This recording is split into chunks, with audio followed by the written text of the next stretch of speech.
Greetings, everyone. Sorry for the slight delay.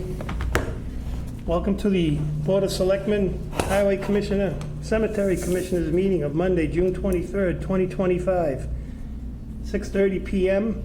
This meeting is being recorded. First order of business, please rise for the Pledge of Allegiance.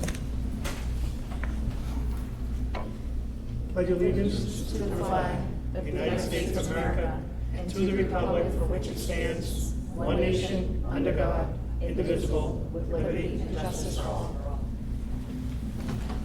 Before we get started, the board would like to send its sympathies to the family of Fred Sugar. Fred passed away recently. Fred was one of the ones that did a lot of things behind the scenes for a lot of people. He worked on our cable access, where Amanda is now. Countless meetings, countless town meetings. Fred was a veteran. I think he was born, bred, raised, and lived in Jericho section of Dudley his entire life. And I know I speak for the entire board, and I send the sympathies to Fred Sugar's family. We're going to put off number 2, reorganization of the board.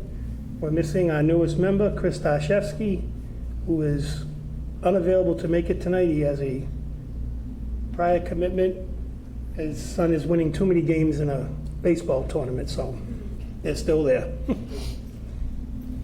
Next up, approval of minutes, 4/14/25, 4/28/25, 5/5/25, 6/2/25. What is the board's pleasure? Mr. Chair, if we could pass over the meeting minutes for 4/14/25 and approve the meeting minutes for 4/28/25, 5/5/25, and 6/2/25. Motion made to put off the 4/14 but approve the other 3. Is there a second? Second. Second by Mr. Johnson. Any further comments, questions, concerns, or corrections? Hearing none, all in favor, state aye. Aye. Unanimous. Next up is citizens' comments. Anybody wishing to speak on an issue that is not on the agenda and does not require a vote of the board, now is your chance. Seeing none. Next up is a public hearing. A poll petition, West Dudley Road, Dudley, Mass. Petition number 310-72054, Mass Electric Company, DBA as National Grid and Verizon New England, request permissions to locate poles, wires, fixtures, including the necessary sustaining and protecting fixtures, along with across the following public way: West Dudley Road, National Grid to relocated one joint-owned pole on West Dudley Road, beginning at a point approximately 365 feet east of the center line of the intersection of Southbridge Road and continuing approximately 15 feet in an easterly direction. National Grid to relocate pole 3 approximately 15 feet west in order to provide services to 4 West Dudley Road, Dudley, Mass. And I declare the public hearing open. National Grid rep. That's me. Sir, come on up to the table or the podium. Just identify yourself, please. Good afternoon. My name is Mohammed El Rifai. I am a distribution engineer with National Grid. Good evening. Good evening. So, Olivia, is all their paperwork in order? Yes, Mr. Chairman. What'd you have for us, sir? Pretty much as you described it. So there's a new house being built on 4 West Dudley Road. Currently, where the pole is located, it'll be a trespass on the other neighbor's property if we're to provide the house on 4 West Dudley Road with power. So in relocating the pole towards the west, we're able to push it over the property line to where it needs to be, and then the customer can install their conduits and cable as needed for their service. Anybody any questions for the applicant? So, sir, while we have you here on a Yep. probably unrelated issue, but since you seem to be the only National Grid person that wants to speak to our office, Oh, God. I have an email from an admin assistant this afternoon Yep. that minimum that she's aware of, 2 streetlights that need to be replaced. There's one on Ridge Drive in Dudley. National Grid replaced the pole but did not reinstall the light. It's actually sitting on the side of the road. We've had 3 people for sure over there called. 2 are widows that live alone and one's a gentleman. There's also one in Baker Pond. The pole was involved in a motor vehicle accident. The pole is up, but there's no street light. And according to our admin, again, the first one she said has called numerous times, again, reached out to National Grid, and rep could not locate any work order number. I know it's probably not your department, but Yeah, it's not, I can talk to the overhead department and see what's going on with that. I'm assuming you guys don't do your own street lights over here? Because some towns, they do street lights, some towns don't, so. some we do own, but some are still owned by National Grid, and these are not owned by the town, right? Correct. Okay, what were the addresses again, so I can relay this to overhead? I can just give you the copy of my email that I have. It has the Sure. addresses on I it. can grab Or it. probably better just to hand them a copy. That's fine. Does anybody from the crowd have any questions? Mr. Gatsky, Highway Superintendent. There's more than those three. There's probably 10. Anytime they change a pole, they put the street light and they just tape it to it. They don't put the street light back on. Okay. Yeah, usually when they do something like that, it's usually because they're, The town owns street lights, but they change a pole. yeah. And then they just take our street lights and they just tape them to it. Yeah, so if it's town-owned streetlights, we don't rehook it up.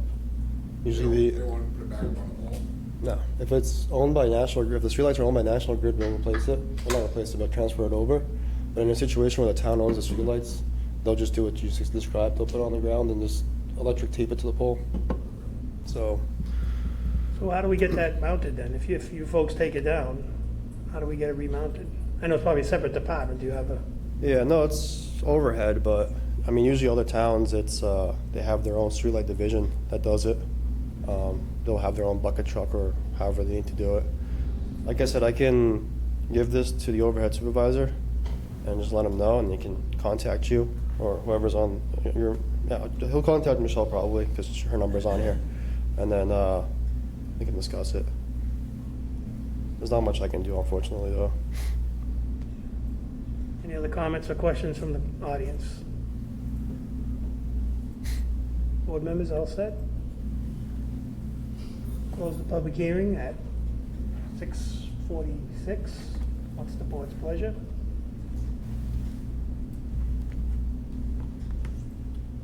Mr. Chairman, the motion be as read previously. Oh, we're gonna, motion made, is there a second? Second.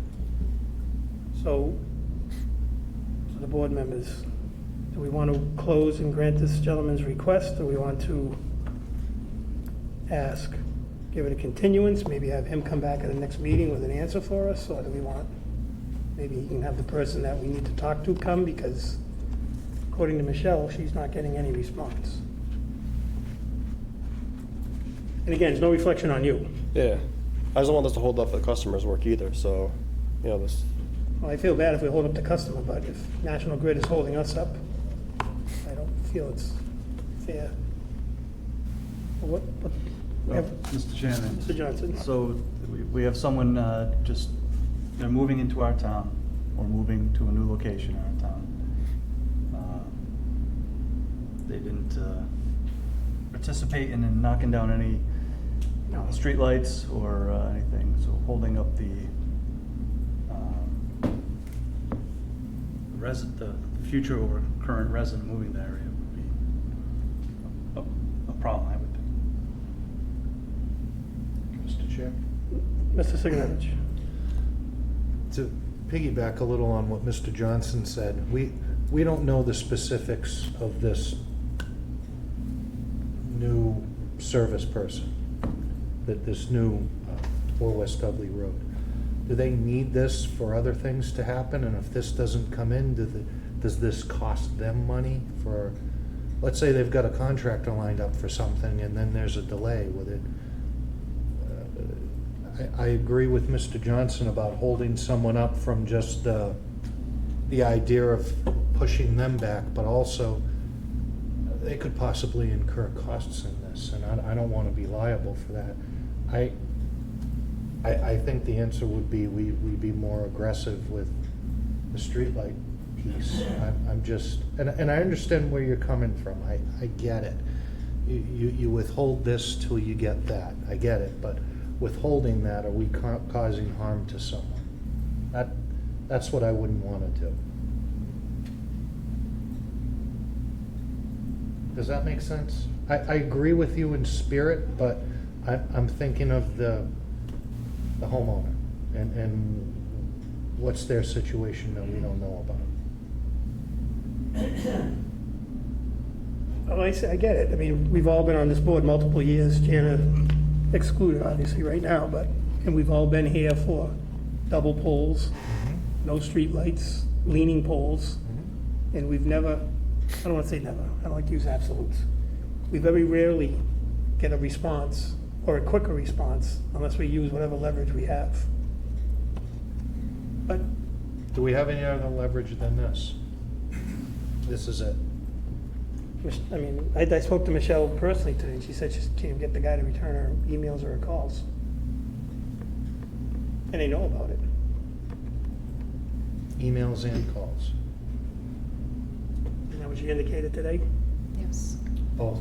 So she's done it in writing and verbally, and she's still. I mean, Okay. we can call to a vote, see where it lands. I mean, we can grant or not grant this one, and then this gentleman here, we can make it clear, he can bring it back to his supervisor or whatever division he has to. Then, as far as I'm concerned, I won't vote for him again. I won't. If I may, I'd be more inclined if there wasn't a third party involved, if this was something else, but again, wow, this is a toughie. That's why we get the big bucks. That was a joke, we don't get the big bucks. That's all, thank you. Any other comments? I do worry about the safety issue of having these lights in that area not installed. It's both of those areas the houses are kind of spread apart. Like, I mean, knowing that the whole reason that the Baker Pond pole had to be replaced was because of a motor vehicle accident, and not having that light there. I mean, I don't understand why it's not more of a priority. I mean, I do, I guess, but like, still, I know that Michelle is like a dog with a bone sometimes. So when she says that she's called and emailed, like, I'm sure that she has, and it's unfortunate. I, like Mr. Sogaranovich and Mr. Johnson, I don't want an individual family to be stuck in the middle and get stuck having to wait 2 weeks for additional work to be done because we didn't grant this petition tonight. But that's kind of what we would be looking at, so. Good. That's good. That streetlight, is that still hooked up to power, or is that disconnected, just sitting there? If it's on the ground, it's disconnected. It's dead. I'm sorry? If it's on the ground, it's disconnected. Usually the streetlights are hung up on the same level as secondary, so there's a very short wire that goes from the streetlight to the secondary crib, so. Yeah, after changing a switch or a ceiling fan in the house, I'm done. So. Yeah. Like I said, I can hand deliver this to the overhead supervisor and my supervisor, and then I can try to get in reach with contact with the community liaison of National Grid and see if they can contact Michelle. I don't know who Michelle has been contacting and why it's been taking so long, but I mean, that's the most I can do right now. Can I ask one more question? Keep going. This location, I'm struggling to picture this in my brain here. Is that a safety issue, and not having a street light there? Would that be a safety issue where that is? On Baker Pond Road, No, this right here, this. that's not the one with the street light issue. Okay, which one's the one with this? There's multiple ones where they change the poles and they just tape them to them. But there's one on Baker Pond Road, there's a couple on Ridge Drive, there's one on Schofield Ave. Oh, so there's There's one multiple. on Dudley Hill that's came to it, and there's probably half a dozen that we picked up because we don't want people taking them. Okay, so this is a problem. Okay, thank you. Well, this gentleman's indicating if the town owns it, that National Grid, even though they're doing the poll work, won't put them back on. Which I don't That understand. makes sense if they take it off. Would think. I understand where you're coming from. I think we'd have to check the contract, understand the responsibility for that. doesn't have to make sense if it's in. Well, I'm done, thank you. I understand now. Call, excuse me, call to a vote. All in favor of granting the, Mr. Johnson's motion of granting the request, state aye. Aye. Aye. Opposed? Nay. Nay. 2-2. At our next meeting, our fifth member should be here, so we shouldn't have a tie at that point. So we did close it, we didn't continue it, so they have to repost, republish. And that gives time to get a response on the streetlights. Sorry. Like I said, you're the guy, and I know you have nothing to do with it. Yeah, I'm just an engineer, so I can only do so much. I mean, I would contact the office or whoever set it up the first time. Yeah, like I said, I can have whoever is responsible for this to reach out to Michelle. Mind I ask when the next hearing is, so I can prepare myself for it? 14th? 14. July 14th. By 14th, all right. Should be available then. Yep. I have a fifth member at that meeting, so there should be a tie. Tiebreaker? Yep. Hopefully it's resolved. Yeah, by 9-0. hopefully it'll be 5-0 with good news. All right, cool. All right, Thank you. thank you, sir. No problem. Thank you. Next up, we have an appointment, Scott Zakowski, Master Plan Steering Committee, term to expire 6/30/2026. Is Mr. Zakowski present? He is not. To the Assistant Town Administrator, does this fulfill our complement of members on that committee, or is there still openings? Mr. Chairman, after we made the 4 appointments at the last meeting, Mr. Zakowski came up to myself and Mr. Ruda and expressed interest in serving on the committee. Would that be it? That'd be 5 members? Minimum of 5 is what's recommended by the state, so I think we can have up to 9, I believe. Is it still posted on the webpage or homepage that we have openings, do you know? I can double check. What's the board's pleasure? Mr. Johnson? Mr. Chairman, I'd like to make a motion to appoint Scott Zakowski to the Master Plan Steering Committee, term to expire 6/30/2026. Motion made, is there a second? Second. Seconded. Any further discussion? Hearing none, all in favor, state aye. Aye. Unanimous. Next up, reappointments. I'll turn it over to the clerk of the board to read. It's a list of election workers that the town clerk has provided us. Okay, so I think we're gonna do all of the election workers as one group and then go through and do the remaining. So that would be items A through MM. That's the election workers. Everything following will be based on commission. Okay, so Carol Antos, election worker, term to expire 6/30/26. Cheryl Bernardo, election worker, term to expire 6/30/26. Deborah Baslow, election worker, term to expire 6/30/2026. Elizabeth Beals, election worker, term to expire 6/30/2026. Heather Bowes, election worker, term to expire 6/30/2026. Janice Brady, election worker, term to expire 6/30/2026. Janice Brady, election worker, term to expire 6/30/2026. Linda Brink, election worker, term to expire 6/30/2026. Joanne Brinker, election worker, term to expire 6/30/2026. Jennifer Knoyer, term to expire 6/30/2026. Zachary Knoyer, term to expire 6/30/2026. John Cunningham, term to expire 6/30/2026. Jonathan Curry, term to expire 6/30/2026. Zachary Davey, term to expire 6/30/2026. Gianna DeSante, term to expire 6/30/2026. Catherine DeRoche, term to expire 6/30/2026. Mary Devlin, term to expire 6/30/2026. James Dunn, term to expire 6/30/2026. Cynthia Avansky, term to expire 6/30/2026. Brendan Johnson, term to expire 6/30/2026. Jane Johnson, term to expire 6/30/2026. Catherine Joseph, term to expire 6/30/2026. Lori Joseph, term to expire 6/30/2026.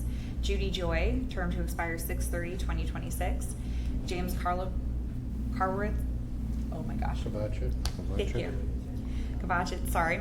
Term to expire 6/30/2026. Alice Kujoski, term to expire 6/30/2026. Evelyn Kulis, term to expire 6/30/2026. Diana Kuzawa, term to expire 6/30/2026. Margaret McCouga, term to expire 6/30/2026. Brian McCoy, term to expire 6/30/2026. Monique McCoy, term to expire 6/30/2026. Jacqueline Malone, term to expire 6/30/2026. Leslie Manthos, term to expire 6/30/2026. Maureen Morrissey, term to expire 6/30/2026. Diane Berinsky, term to expire 6/30/2026. Joseph Niederinsky, term to expire 6/30/2026. Joan Putney, term to expire 6/30/2026. Nancy Roy, term to expire 6/30/2026. Louise Williams, term to expire 6/30/2026. And Pam Williams, term to expire 6/30/2026. So moved. Second. Motion made in second. Anybody here that's on the list that'd like to speak? Seeing none. Call to a vote. All in favor, state aye. Aye. Unanimous. Thank you for your work. You're on a roll. Okay, great. So next up, we have Jay Spall, Plumbing, Gas, and Fuel Inspector, term to expire 6/30/2026. So moved. Second. Motion made in second. All in favor, state aye. Aye. Unanimous. William Trefoni, CMRPC Delegate, term to expire 6/30/2026. So moved. Second. Motion made in second. All in favor, state aye. Aye. Unanimous. Neil Piasta, Electrical Inspector, term to expire 6/30/2026. So moved. Second. Motion made in second. All in favor, state aye. Aye. Aye. James Jones, Assistant Electrical Inspector, term to expire 6/30/2026. So moved. Second. Motion made in second. All in favor, state aye. Aye. Unanimous. Mark Bartel, Burial Agent, term to expire 6/30/2026. So moved. Second. Motion made in second. All in favor, state aye. Aye. Opposed, abstention, one abstention, myself. 301. Okay. Deb Johnson, COA Director, term to expire 6/30/2026. So moved. Second. Moved in second. Any further discussion? All in favor, state aye. Aye. Unanimous.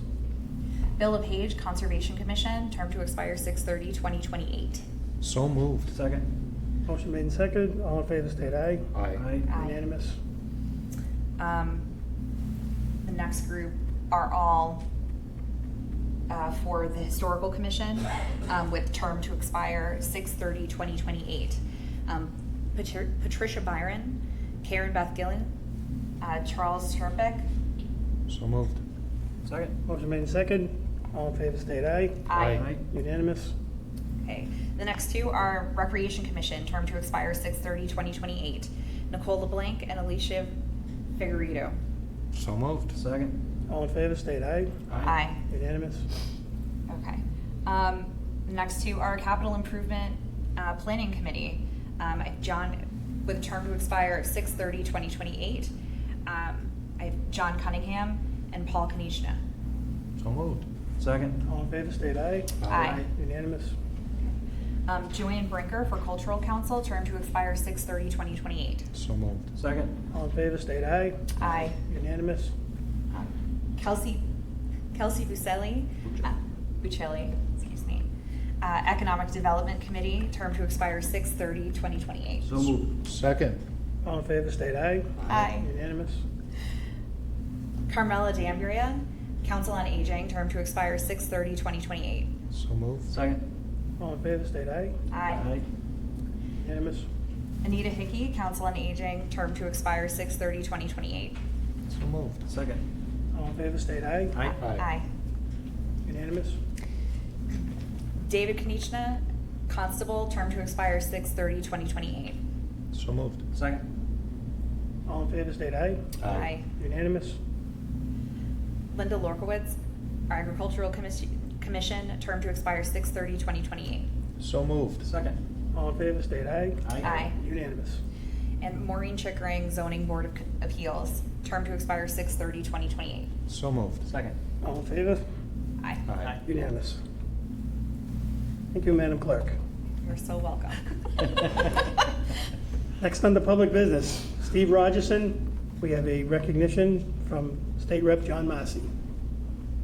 If you'd like to come up, Mr. Rogerson? Is Mr. Massey not here? see John, so I'm not sure he's here or not. I don't think he is. Sit. Oh, if you like. So, Steve, if you want to just give us have a seat, sure. Brief explanation why you're here, what the honor is that you're receiving. About a week and a half before Memorial Day, I was notified by Senator Ryan Fatman's office that he had nominated me for some honors to be presented at the State House. I didn't have much information in the beginning. Initially, I advised the office that I was extremely busy. You know how busy the Veterans Officer is right before Memorial Day. 5,000 flags to put up between both communities, which I take care of, Webster and Dudley. I had a contact by John Massey as well, and John Massey offered to drive me to the State House that morning with him, and I spent the day at the State House. So everything was kind of shocking when I arrived there. But he had nominated me for some honors, which I assume you got in front of you, and I was presented them. And John Massey was present. Our old friend Peter Durant, Senator now, he's a representative. He was there as well and saw me up front. I was sitting actually in Ryan Fatman's chair, right about three seats from the governor, which was kind of funny. But it was the first time I was really in her presence in such a ceremony. But there was a lot of veterans there, a lot of VFW members. I was actually a little bit off a little bit because a lot of the VFW members, the commanders were there and saying, "Stephen, where you been? I need you more involved in the VFW." They were trying to push me up the chairs, become state commander eventually, and I said, "I'm too busy in my community trying to help veterans, and I don't have time to run to these different positions and then become state commander ultimately," which is what they've been talking to me for the last 3 years. So I was national aide de camp for 2 years. So I was representing Massachusetts to the national commander as an advisor and consultant. So it was a nice event, and it was very nice. John Massey was next to me the whole time, and Peter was there. It was nice to see him. Ryan was not present because he was very, very busy, but he's the one that made the motion to make this presentation. So. Excellent. Well, we have a series of proclamations, and I know we talked about Mr. Massey, but I think I'll go in descending order of constitutional office. First one, Commonwealth of Massachusetts, Stephen Rogerson. On behalf of the residents of the Commonwealth of Massachusetts, I am pleased to confer upon you this governor's citation in recognition of your dedication, service, and invaluable contribution to the Commonwealth as a distinguished member of the military community in Massachusetts. Your commitment exemplifies the highest ideals of duty and civic engagement. We are honored to celebrate with you on the first annual Military Appreciation Day, the 22nd day of May in the year 2025, signed by Maura T. Healy, the Governor, Kimberly Driscoll, Lieutenant Governor. Next up, I know you referenced Senator Fatman. Commonwealth of Massachusetts State Senate, official citation.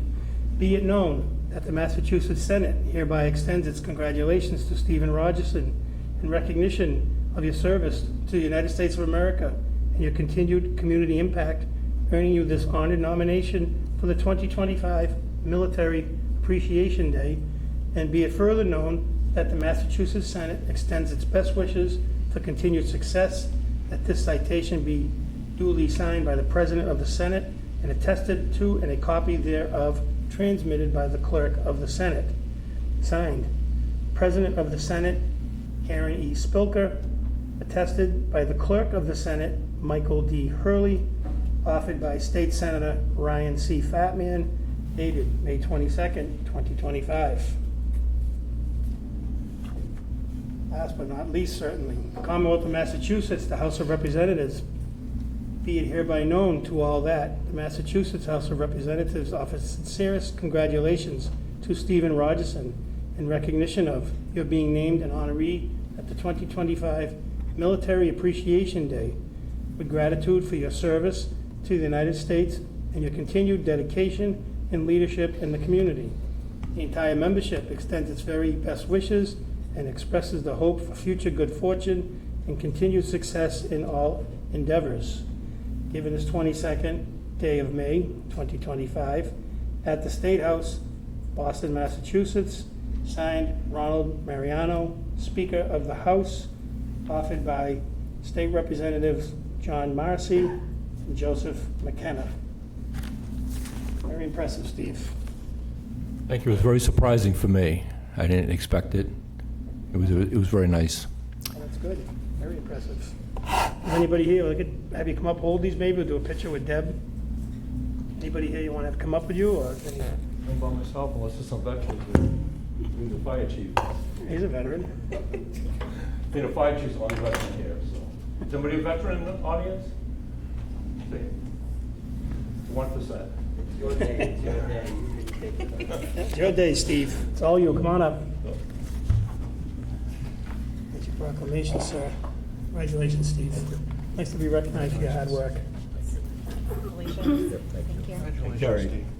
Twice today. Twice today. That's your lucky day today, then. Oh, it's mine, actually.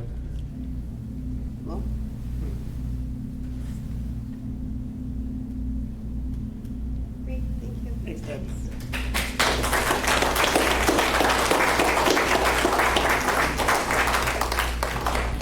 Excellent.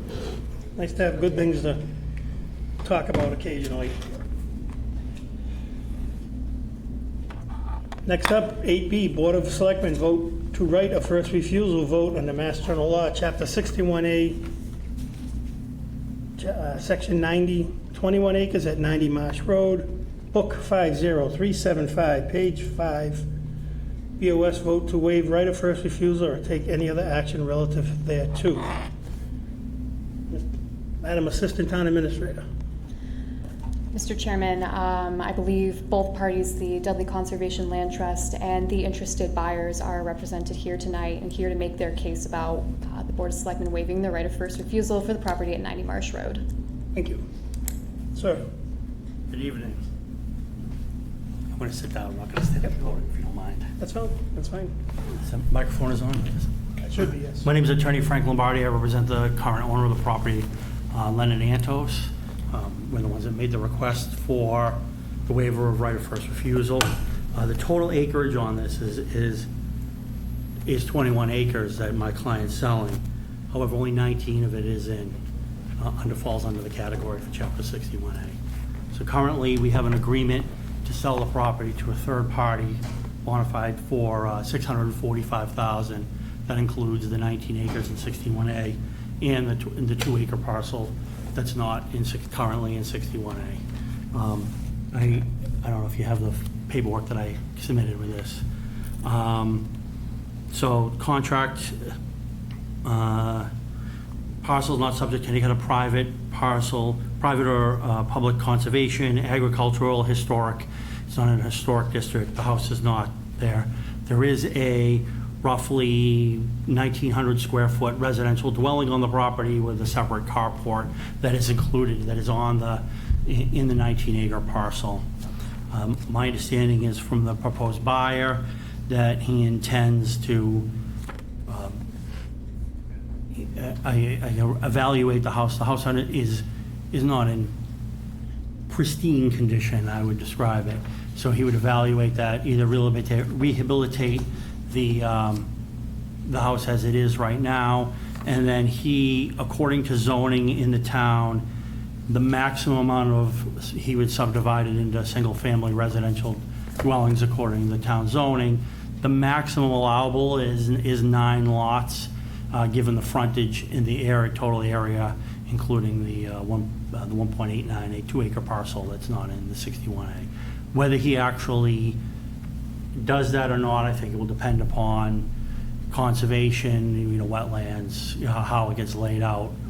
I don't think that he was looking to do 9 parcels. I think he was probably looking to do less than that, but the zoning allows for up to 9, according to your bylaw. Res 87? I believe so. Yeah, Res 87.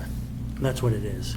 So my client, his family's owned this property. His mother lived there. The family used it for agricultural uses for years. I think when his father passed away in the last 15 years or so, the family kind of stopped using this parcel. I'm not sure. Maybe they hated it or had someone hay it once in a while. But it hasn't been an active agricultural use for a while, which does not take it out of the 61A classification. His mother was still living in the house until her death about 4 or 5 years ago. The house has been on the market since probably late September, early October. There were a number of offers on the property. This offer doesn't have any contingencies. It's not subject to any change in classification of zoning or approvals from planning or anything like that, and it's a cash offer for the $645,000. The real estate agent, initially when she listed the property, did, I think, make some inquiries with the Audubon Society, which owns a parcel not too far from there. They didn't seem to be interested. There were some conversations with the Dudley Land Trust somewhere between January and when the buyer made an offer to my client, but no formal offer had been made. There was some discussions, but that was the extent of it. So if this parcel was to be developed, it'd be what they call A&R lots, right? Yeah, he would have up to, according to the Res 87 bylaw, that zone, it would allow up to, I think it would be, 9 under 21? yeah, it would be, he would have 9 lots at 102,000 square foot, and the minimum is 87,000. So he doesn't have enough, it wouldn't be enough frontage for with A&R to do more than that, even though they have the square footage. Questions from the board? Through the chair, I just want to confirm the date that the purchase agreement, so the offer came in from this additional party May 14th, correct? I think that's when the actual paperwork was drawn up. My purchase and sale agreement is dated, what the heck is it? It's in my bag. Go on.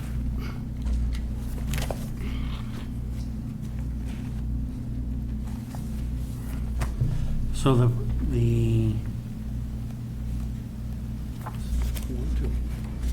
It says May 14th in the purchase and sale agreement. we had an executed offer prior to that. Okay. The executed purchase and sale agreement was on,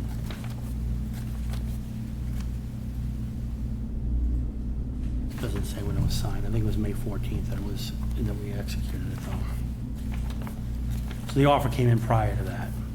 Usually the offer would come in 10 or 15 days prior to that, so probably around the 1st of May that this offer was made and accepted, and then our office typically has 10 to 15 days after that to agree on a fully executed purchase and sale agreement. And this, there were other offers between when it was first listed in late September, early, and some were actually for a higher price, but had conditions on that my client didn't want to go through. So some of them required additional testing or planning board or whatever, and he didn't want to have to deal with that at all. So this offer didn't come with any conditions at all. They were just going to buy it for the agreed upon price. So, I need to clarify something, sorry. well, you have your chance. I'll recognize everybody. So for our purposes, though, the 120-day did not start May 14th. It started on, is it June 1st that we have? What's it? It says received June 1st. Yeah, I believe it's the day that it was submitted. You have 120 days. Right, so I'm just looking for the date. But here it says, oh, that's Amanda that initialed that. Yeah. It says June 1, but I thought it was June 10th. I came in, I dropped it off. I don't remember which day I did it on. I tried to stamp it. Yeah. Okay, Yeah. I see, June received 1st. June. June 1st. Probably back. Okay, yeah, 'cause I That's thought why I I saw heard 10, June 10th. thank you. Still says 1st. It is upside down. Better off the other way. Yeah. Yeah, it's all good. Any questions from the board to the attorney? Any other questions, I should say? Not at this time? Not at this At this time, I'll open up to comments from the from the audience. I just ask everyone to come up in a civil manner. Not that you're not civil, but I always say that. Identify yourself. Do you want me to sit down or do You you can want stay to if stay you down? want, Keith, just in case his question is answered. Probably keep you in the spotlight. Yeah. So we'll have you come up, just identify yourself for the microphone, please. And again, I'm not saying anyone's not going to be civil. We always say that, just in case. Hi, sorry, I'm speaking to the back of his head now. Hi, I'm Martha Tierney, and I was a resident of Dudley most of my life, and we still own land here. And I just wanted to clarify that Mrs. Antos died 11 years ago, and we still use that. My brother was haying that land, so it was still being used agriculturally. And that's basically all I want to say, because there's more qualified people here to speak on how important it is to keep our town rural. That's why people love Dudley, because it's beautiful. And there's so many other reasons, but I just want to say, yes, she died 11 years ago, not 3 years ago, and we were using it agriculturally. So that's all I'm going to say.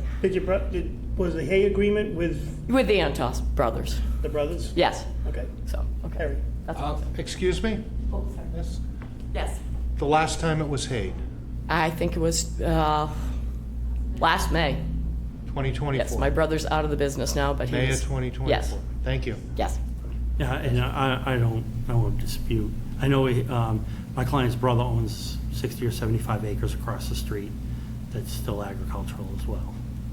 So, Okay. Anybody else like to come up? Sir?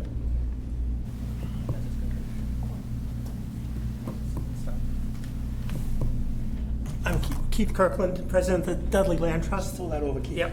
So I did have conversations with Lenny Antos about the property, and also his brother Larry. As always, you would imagine there's family dynamics going on with the purchase. Lenny, did mention the price of $795,000. He didn't want to budge on that with me. So we could, something that at the time wasn't something that could work for us. And then he went quiet, and then we found out that the property is now under P&S. It's an important property for so many reasons. It's important for conservation. It's important because it's a scenic road. Marsh Road is designated. I think Ed Bazinet would know better about that.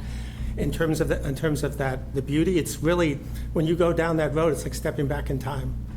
So from just a scenic, cultural, aesthetic, agricultural standpoint, it hits everything. And then, it is expensive land. It's because of all the A&R lots. It's easy to develop, which makes it that much more challenging for us to raise funds. But we're still committed to it. Larry Antos, Lenny's brother, owns the land to the left, and he's indicated that he wants to conserve his land too. We're conserving land north of that in the Oxford-Dudley line. That's that we're fundraising for, and Audubon. While not, you got to realize with Audubon, they've got so many projects, so many things going on. This particular Antos project, Lenny's project, by itself is something that we would probably have to do ourselves. But if we can get other parcels into the mix, Audubon would be more interested in it. Regardless, we would like to get the assignment of the right of first refusal just to give us an opportunity to try.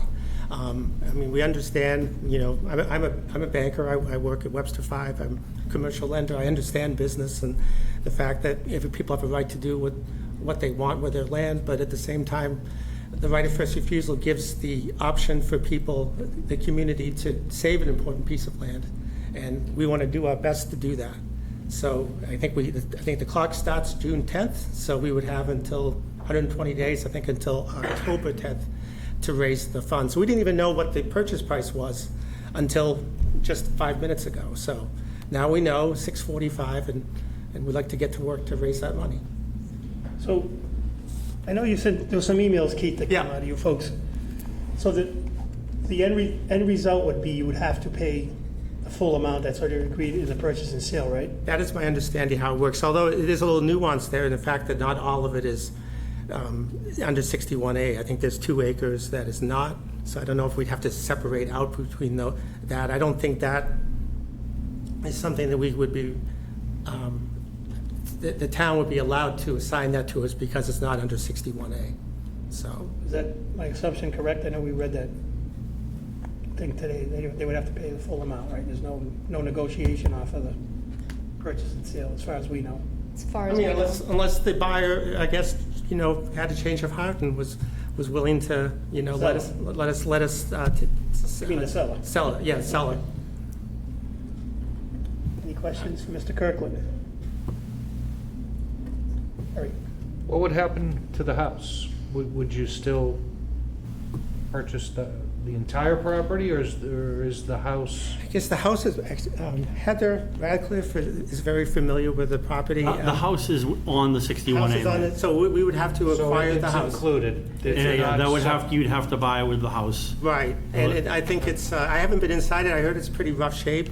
I'm not sure if it's salvageable or not, but I mean, we certainly, from an historic perspective, I think I can't speak for the whole land trust, but I think we do our best to save that property, and rather than to have it be knocked down. The house is not on the historic register. No, there are houses on Marsh Road. I believe it's Heather's properties are on the historic register. This property is not. I just want to ask the fire chief, Chief, you been up there? Is that house, doesn't have a red X, right? You haven't been in there to do any? No? Okay.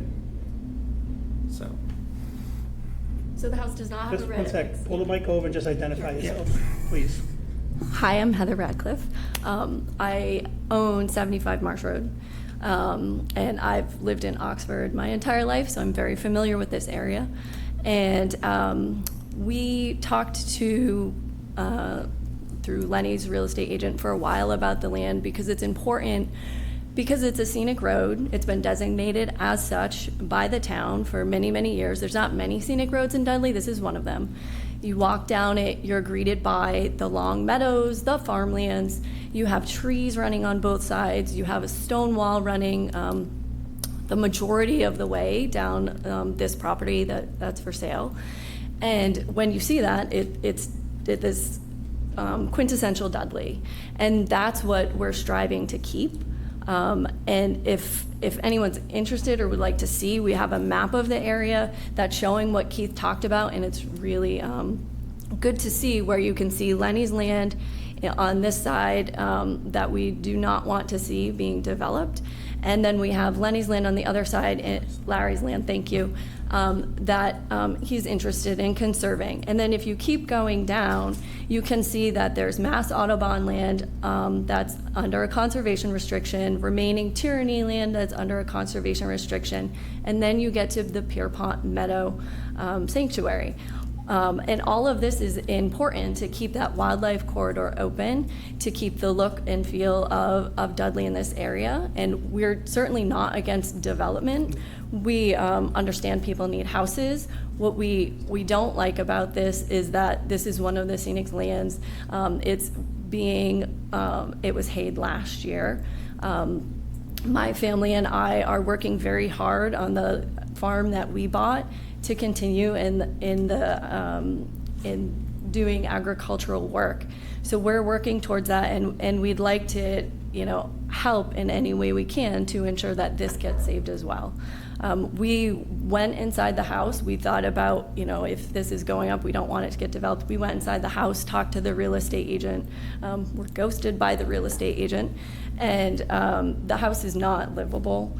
It definitely would have to be demolished, but there's so much there that can be done, and pieces of it can still be agricultural. What the land trust would like to do would be to connect it to a trail system eventually that would connect to Pierpont Sanctuary as well.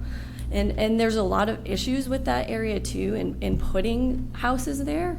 There's a lot of wetlands there.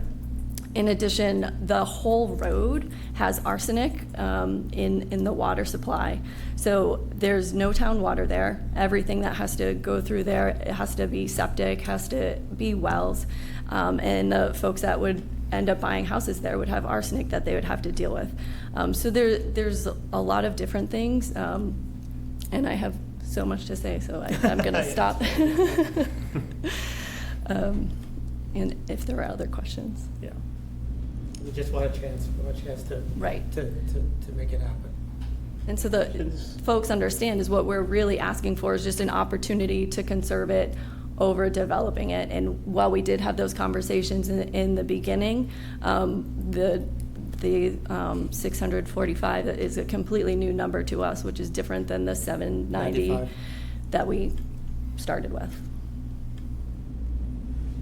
Questions? Mr. Sigenovich? Question. So as I'm reading this, and I'm reading an email that you had sent, Ms. Radcliffe, Oh, you've got my emails. Great. and I'm quoting this: if Chapter 61 land is proposed to be sold for development, the town has 120 days to exercise the right of first refusal or waive its right. We can assign that to a conservation. If the rights are exercised, it means the town or land trust is matching the offer to purchase the land and protect it. So the way I read that is you have to have the ability to purchase it within 120 days. Correct. Is your group financially able to write a check? I mean, we have different avenues to get the money that we need to do this. It would be a conversation among our board. This is the first step toward doing that. And giving us the 120 days to do that would be a worthwhile 120 days. We do have resources. Yes. Could you guess at the chances that you would be able to come up with the full purchase price within the 120 days? Percentage? Percentage-wise?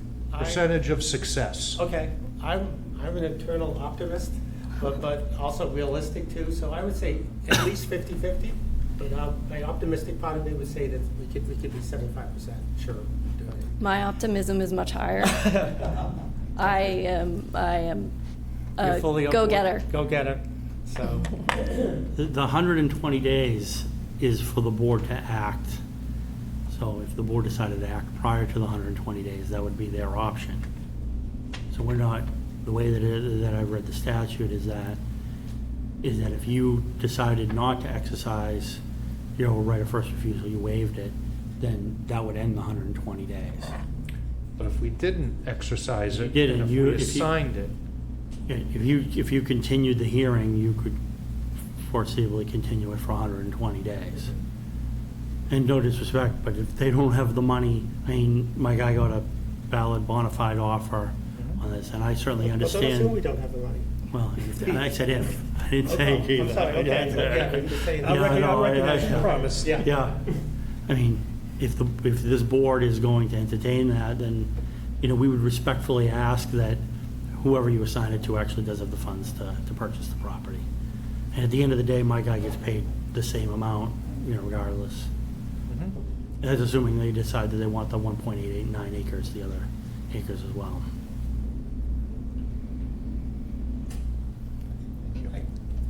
So the clock's ticking. If we decline the option, the clock stops. If you made a vote to waive your right of first refusal, then the clock would stop and we would record that at the registry, yes. And if we assign it, If you assigned it, you'd have 120 days to Well, decide minus whether you whatever assigned it, yes. so the clocks will continue to tick. Yeah, well, at that point, I think if you assign the right, I think the statute says that 90 days. you would have to send notice, and then we would have to come up with a new agreement based upon whoever your assigned buyer is, and then I think it's 90 days from that we would have to close, within 90 days. So, I'm sure Mr. Antos isn't here, or is he? Yeah, my Oh, he client, is. yeah. Would you like to come up and speak, or? No, I told them that I would do all the time. Okay. I don't want to get him too nervous. All right, well then, I guess my question to you Yeah. is the seller reasonable, if the board chooses to assign it to trust? Yeah. Is the seller amiable to the, At the end of the day, 10-day I don't delay? think, yeah, I think, in all honesty, from our conversations, that, the biggest factor in this is, under the terms of 61A, if you exercised or assigned, it's essentially the same terms as what we have right now in terms of price. I think it would just be time. So, if the board decided they were gonna go the full 120 days and assigned it on 119 days, I don't think my client would be too excited about oh, no, that. no, Yeah. I think maybe I didn't Yeah. state it, maybe Yeah. I was not, If you decide, at the end of the day, if you assign it, there's nothing really my client can do about that. And I just, he just doesn't want to wait like another year to sell it. Oh, no, maybe I wasn't clear, and I'm sorry if I wasn't. I only speak for one of four. Yeah, My intention is not to not make some kind of hopeful decision tonight. I would not use my our 120 day and assign it in the 23rd hour. You know what Yeah. I'm saying? I would not I would appreciate bring them that. on 90 days or whatever, and Yeah. then say, oh, by the way, we're gonna give it to them. right, But now they, whatever, things could change. yes. So that's not my intent. I don't speak for the board, but. Any other questions, comments? Comment? Okay. Well, to the point that was brought up. I guess I would just say that I know Lenny's been trying to sell the land for a period of time. It's September, so it's been, 9 months? So we're asking for at most another 4 months, probably frankly less than that, to raise the funds, to have the funds. I think we have a good track record, the Land Trust. If you look back, we did the Tufts Branch project, which was at the time $250,000, which was huge money back in 2008, and we raised that. And we're financially much stronger now than we were back in 2008. So I think it's, while I can't say that we're 100% sure we can have the funds in 120 days or less, I think the chances are still excellent that we can do that. And that's all we're asking for, is a chance to do that. I'm gonna recognize the lady in the pink. I just wanted to clarify a couple of things. If I could. My name is Lee Joseph, and I'm the listing agent on the property. I guess just timeline from what both Keith and Heather said. I personally met Heather at the house in January with her husband and Lincoln and showed them the property. And when she got back to me to talk about the feedback, it was disappointing, and that she had had experience with asbestos removal and, properties of this condition, and that she just couldn't justify the price, which I understood. I understood where she was coming from. The property did need work. On January 29th, I got an email saying that they had an appraisal on a property nearby, which was similar in size, and that they felt that that would be in line with what the value of this property would be, $450,000. And she had reached out because my sign had blown away in one of those horrible storms, and she said it would be horrible if this had, already sold. February 20th, the Land Trust said that they sent me an appraisal for a property up the street for $540,000, which was being sold, and said this was more in line with what they felt the value of the property was. That was February 20th. I had previously talked to Keith, so I picked up the phone again and spoke to Keith and just said, I knew the interest was there, but was the funding there? And he said no. He said there was no funding. They were still funding I believe it was the Tierney property. I continued to check back with him. I reached out again on March 31st. This is all in emails, and I can submit them to you for confirmation, because I was accused of ghosting, which is why I stood up. So on the 31st, he said that they wanted the land to be conserved and they needed the time to raise money. So I said, if you were to make an offer, because it doesn't appear that you're in a position, what would that price be, and how long would it take you to get financing? Because we've had multiple offers, and Lenny had said, find out what the position is, because if they want to conserve the land and that is the best price in terms for me, I'll do it. And I was told then that they wanted and this is in an email from Keith, that they wanted a bargain sale price. That was on March 31st. I asked how long funding would take, and they said 2026 or 2027 due to the fundraising of the Tierney land. I then recently had a call from Keith where he asked me what the sales price of the property is. That is a confidential negotiation. People don't find out what homes and land sells for until it is recorded by the Registry of Deeds, because that is when it becomes real.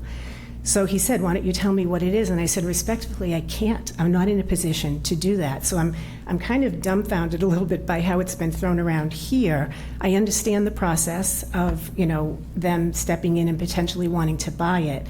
But this was done very ethically not, I mean, we had multiple offers that were vetted, and the one that has been accepted is because it has the funding, it's cash. There are no other conditions except this Chapter 61, and that's why we're here tonight.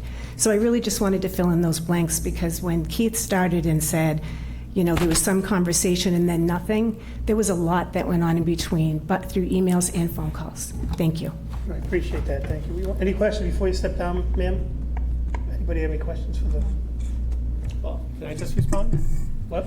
Can I respond on that? As long as we don't get into a, No. I know. I think you're correct on that. I mean, we had conversations on what it was, but it was more like, frankly, we're negotiating. We're just trying to feel each other out in terms of how the property is going to sell for.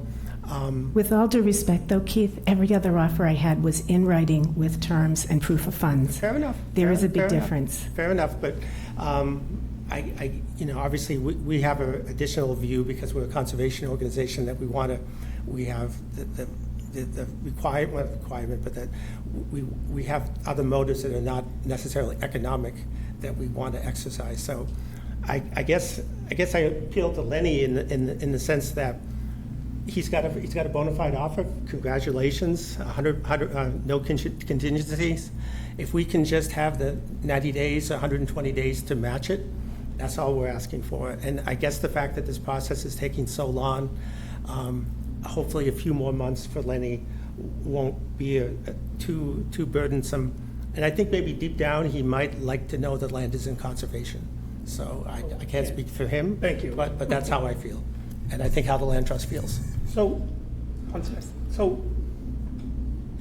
again, I'm not trying to get into the private business of the trust. Have you folks been actively trying to raise the funds since, would you say the first conversation was January? I met Heather January 9th at the property. And Heather, was that you as a private citizen or as a member? So yeah, that's Also what I didn't wanted to understand clarify. that. It was two separate interactions. I originally notified Lee as myself, not as a board member, which we did discuss in person, that it was like a personal family thing, not related to when Keith contacted her.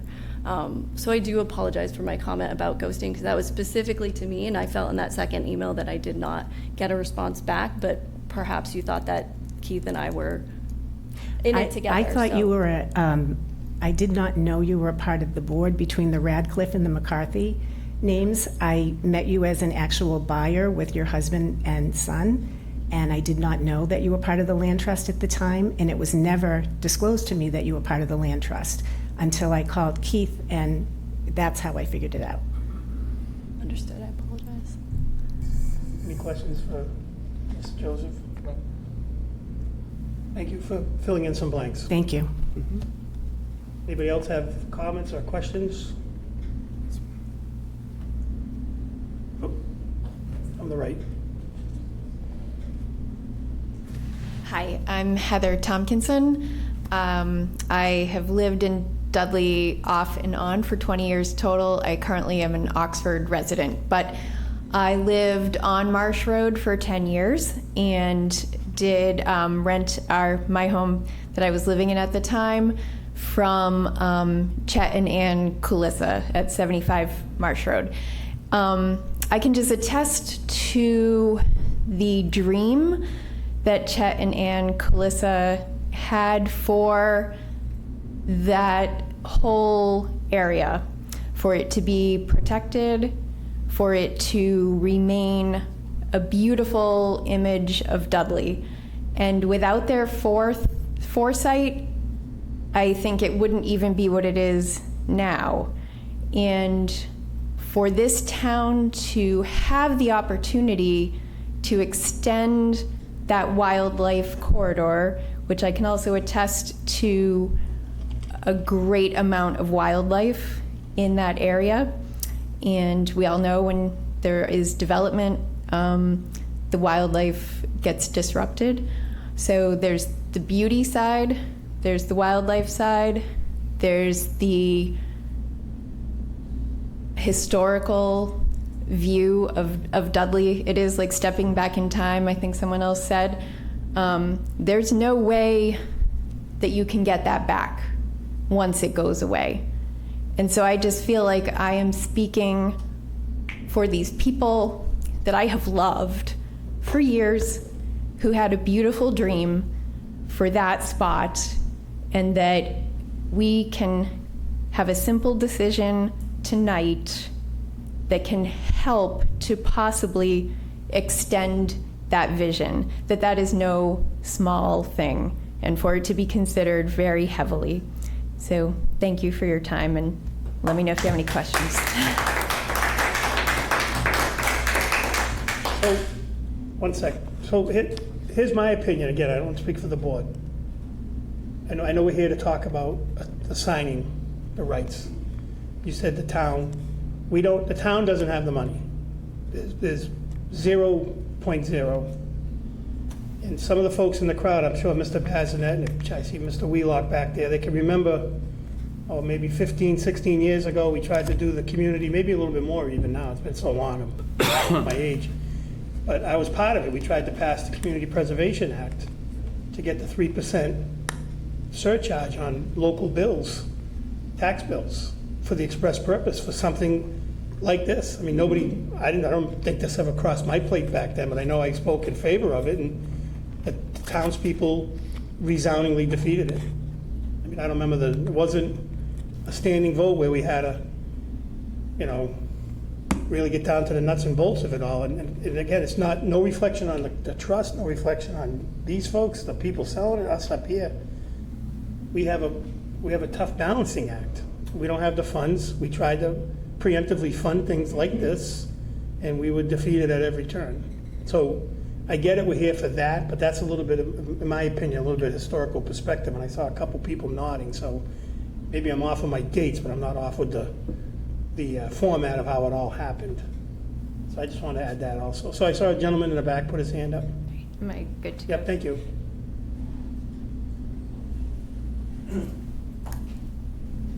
Yes, my name's Michael Kaczynski. I live at 68 Dudley Hill Road.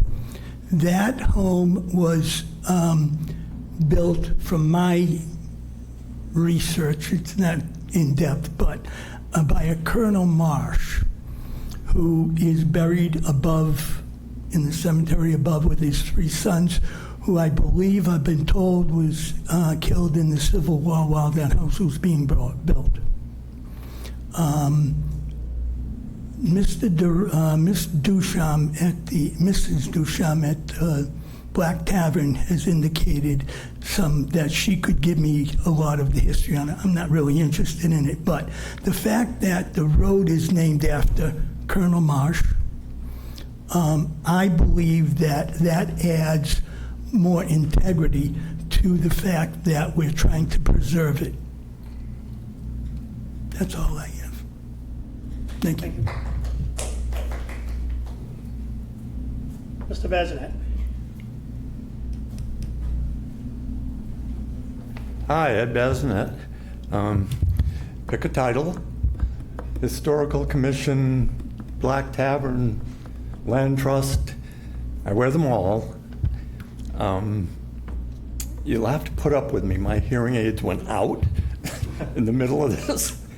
So I'm kind of catching little pieces. Let me just explain a little bit. It's coming your way. It always does. Yeah. It's an interesting issue for us. And it's really at the heart of what we're doing as a town right now, as we come up to 300. I know I keep saying this to you guys, 300th is coming, and you guys, oh yeah, 300. It's real close now. It's only 7 years off. We always say that our town motto essentially is, we've been given something, we're in charge of it now, and we're to turn it over. All with others, all will be the others. So here we are, looking at an issue between 2 groups, and trying to figure out the best way not to cut the baby in half. And it's, I think, an opportunity, at least at the moment, to delay slicing into the baby. We have some number of days here, however you want to calculate them. And I think it's important that we take the time. And the board has the option here to provide that time. If you go up the road, coming south on that road, you are struck by suddenly your car is on a wide road, and then you are on a very restricted, in a sense, road. That's where the scenic road begins. And we have scenic roads to do this kind of thing. We name them at town meetings, and we have to hold ourselves to it and say, there's a reason for it. And it means watch what you're doing. You have trees in particular to deal with, and stone walls and other things, and they're important to the town. If we're not going to ever do that, then I'll never show up again to put a scenic road on the warrant. But I think it's important for us to take the moment, not do something rash. And I don't mean that selling this by the owner is rash, but there are these give and takes that go back and forth. Any of us that have bought property know that. And now that we have a clearer view of who's involved and what's at stake, I think the board can make a better decision about, okay, do we need some more time on this? Is time available? Can the land trust come up with the money? And then it's a win for the town. And it's a win for the owner. Yeah. Because that property, I know there's a house involved, and we'll get to that. That'll take care of itself down the road. But that property's a link, a clear link, and a clear testament to what's been done already in advance of this.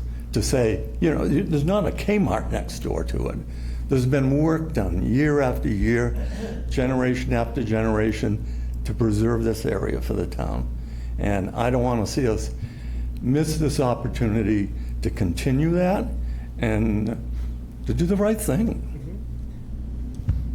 Any questions? That's my question. Any questions, Mr. Bazinet? Thank you.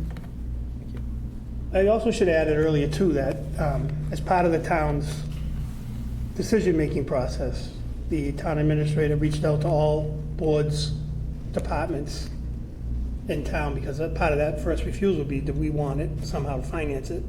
And nobody on the town side came forward and said, yes, we want to try to buy it, we want to try to save it. Not that nobody wanted to save it, but the bottom line is, town accountants here, we have no money. Town accountant, we have no money. So I should have said that earlier. Anybody else with a question or a comment or a concern? So I just have a question. Can I just say one more thing? I just wanted to read a little bit from Dudley's 2023 Open Space and Recreation Plan. And it just says, the residents of the town of Dudley consider open space, recreation, and the preservation of the natural features of the town to be of the utmost importance. Dudley's scenic agricultural landscapes contribute to the town's aesthetic beauty. And later it says, in outlying areas without public water and sewer systems, as is the case on Marsh Road, development on 1 and 2 acre lots will gradually diminish the open space character of the town's many rural roads. It will also foreclose opportunities to purchase large contiguous tracts of open space. And again, that's just what we're asking to save.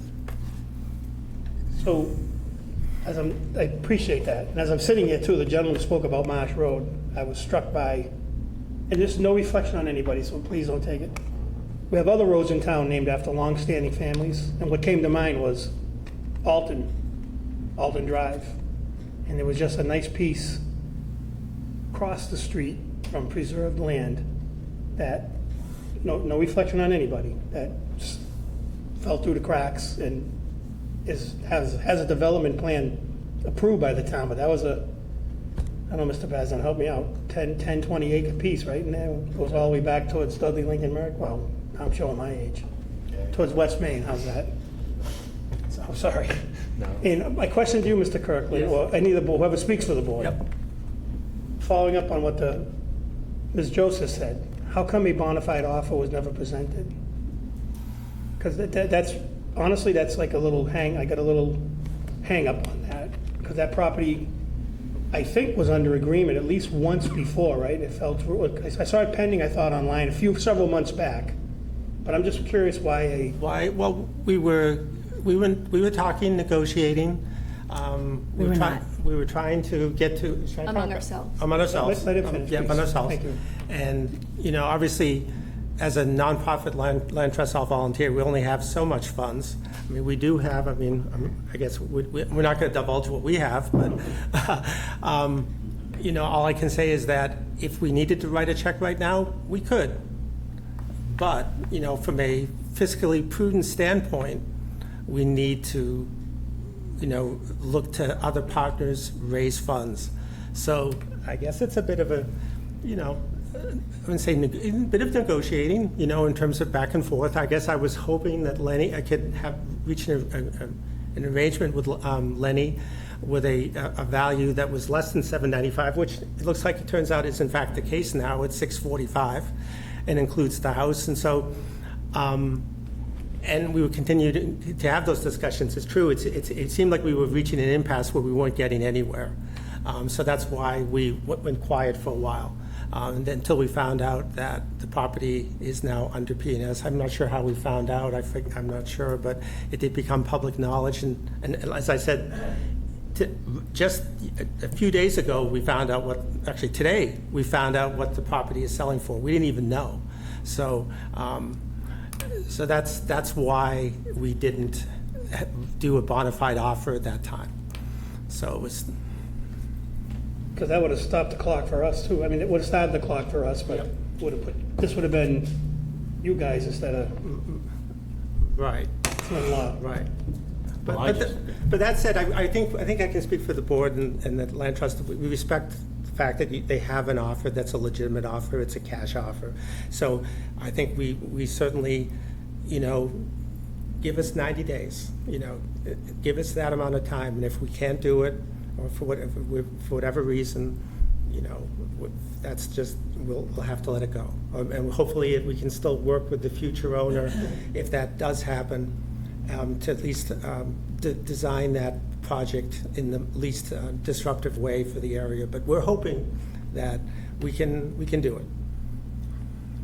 Right, sorry. Mr. Sullivan, I just want to answer your question. Although we had multiple offers, I think we counted 5 when we were just going through everything. It was never under agreement and then came back on the market. The offer was signed on February 4th, and that was when, in multiple listing, it reflected that it was under agreement. We checked back with the land trust many times, pretty much after every offer, to see if they were interested and if they had funding. And repeatedly, the answer was no, and nothing was ever put in writing. So I don't know if it was no is the word, but But the bottom line is, she's correct when she said no formal offer Correct. That is provided. And, I do appreciate the board's taking all this into consideration, and certainly applaud, preserving, land for conservation purposes. However, waiting 90 or 120 days, I don't know the buyer on this, what his necessarily mindset is in terms of moving forward with this. And there is the potential that if the board sat on it for an extended period of time, that my client would, potentially lose the buyer on the sale, and then I'm back at, ground zero, starting point all over again, and we're here in a different, in a different purchase and sale. So I don't want to, and I understand taking it into consideration, but on the other hand, it would be unfair for, my guy to, lose a buyer, and for the buyer to have to wait till October essentially for all intents and purposes, a third party nonprofit to come up with the funding for this. And I don't think that the statute necessarily contemplates extended periods of time for someone to come up with the money. Otherwise, it would give more time for towns and nonprofits to do that. You know, it's essentially, you assign it and it's 90 days. So I think the understanding is that the funding is there at that point. Terry? Funding. If you don't have the funding, I think it's a moot point. Sorry, they might have the funding. I would like to see. Excuse me. Yeah, 1 second. Yeah, 1 second. Thank you. I'm speaking for myself, not for the board, but for my vote, I'd have to see something that says you have the ability to pay for it. Because for me to do that, I mean, the owner of the land, I'd hate to assign it and then, geez, don't have the money, can't happen, then what happens? I don't want to open up that can of worms. So excuse me. I'll let you know. Well, I will. Yeah, you will. I'm sorry. I'm kidding. I levitated to the left for a minute. We have a very open board here. Yeah, we do. A lot of respect up here. And I thank you for that. But I'm just speaking for myself. I would need to see something that says you've got the ability, write the check and done. Does that make sense? Because if you can't pay for it, it's a moot point. I can go into Walmart and walk around with a big screen TV and a card all I want. If I don't have the money to pay for it, I'm not leaving with it. Same thing. That's all I have. Thank you, Mr. Chairman. Is that practice with every right of first refusal, that you expect that individual to be able to show proof of If payment we're immediately? assigning it, excuse me, may I? If we're assigning it, my vote to assign it, yeah. Because basically, I'm kind of giving my word that you've got it. And I think it's a moot point if you don't have the money that One we're sec, even Bob. talking about it. He will change the subject right here. Well, we're going to give you a They second. will have the money. I'll give you a second. So, Keith, and me and you go way back. You came before me many years ago when I was on the planning board. The town, to the best of my knowledge, Ed could probably help me out, or Mr. Wheelock, has never, I know for as far as I've been involved, we've never assigned right of first refusal to anybody.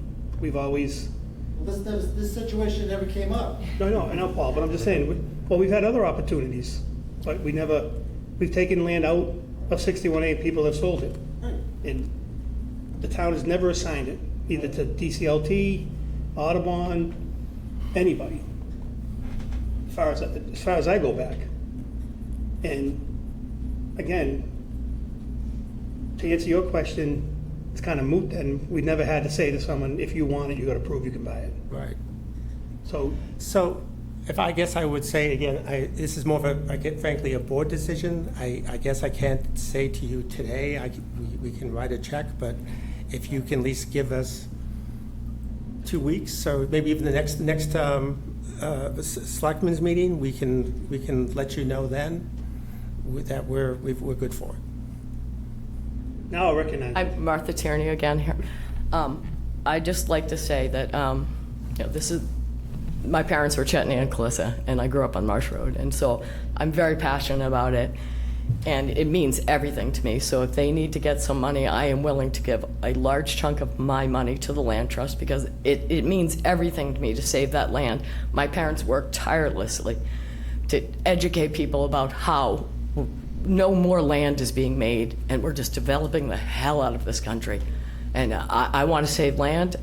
I will do anything to see this go through, and I know in heart of heart, Lenny and I were best friends growing up, I know he would love to see it saved. So if he just needs the money, I will get him the money.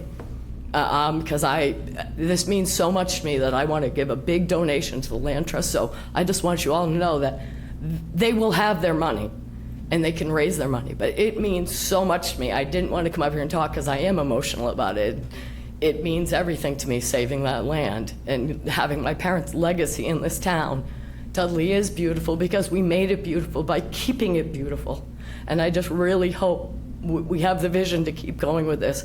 And this tract of land is the wildlife corridor that my parents had their vision their whole life. So it means everything to me. So I just want the land trust to know you will have your money, and I might have to live camping on the land somewhere because I won't, but anyhow, no. I just want you to know that this means that much to me, and if Lenny needs his money, we'll get him his money, but just please give us the time. That's all I want to say. Thank you.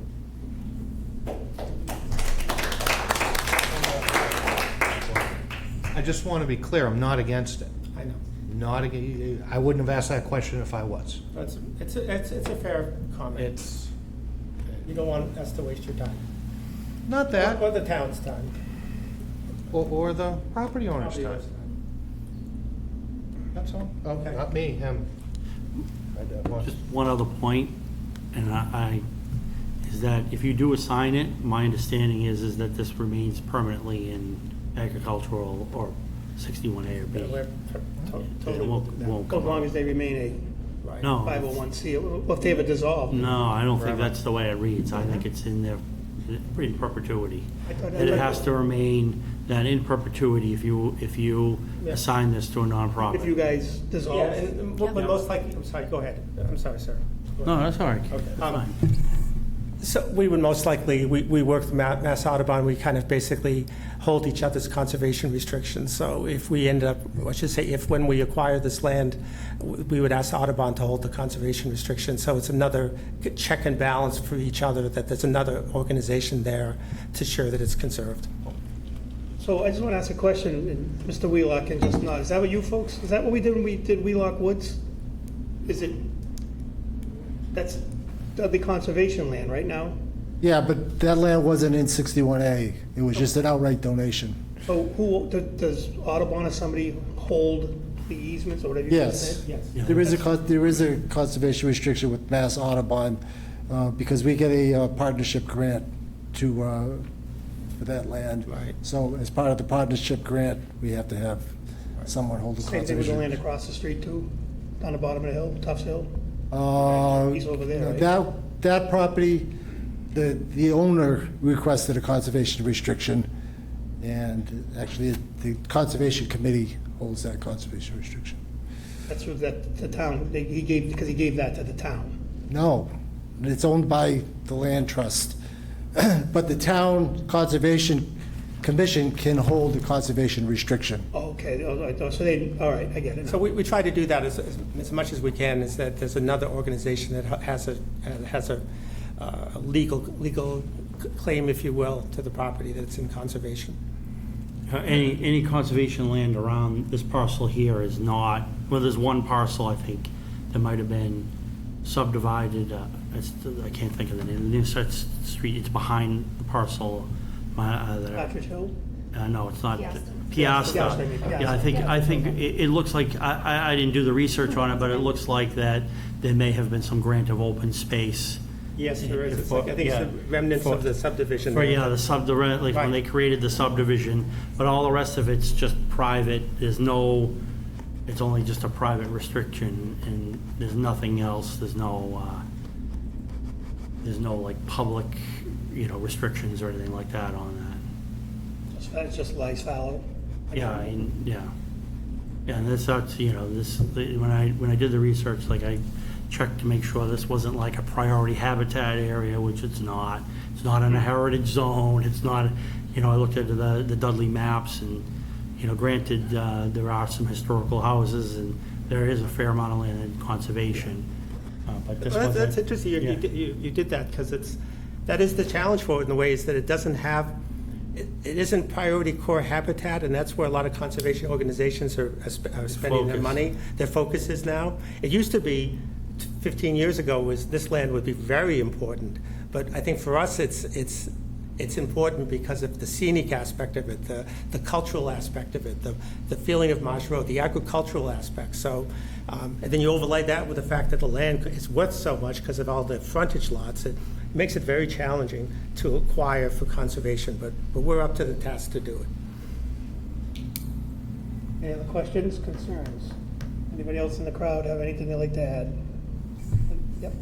I just wanted to clarify one comment he said about the timing, saying that the statute doesn't contemplate an occasion like this because of the timeline.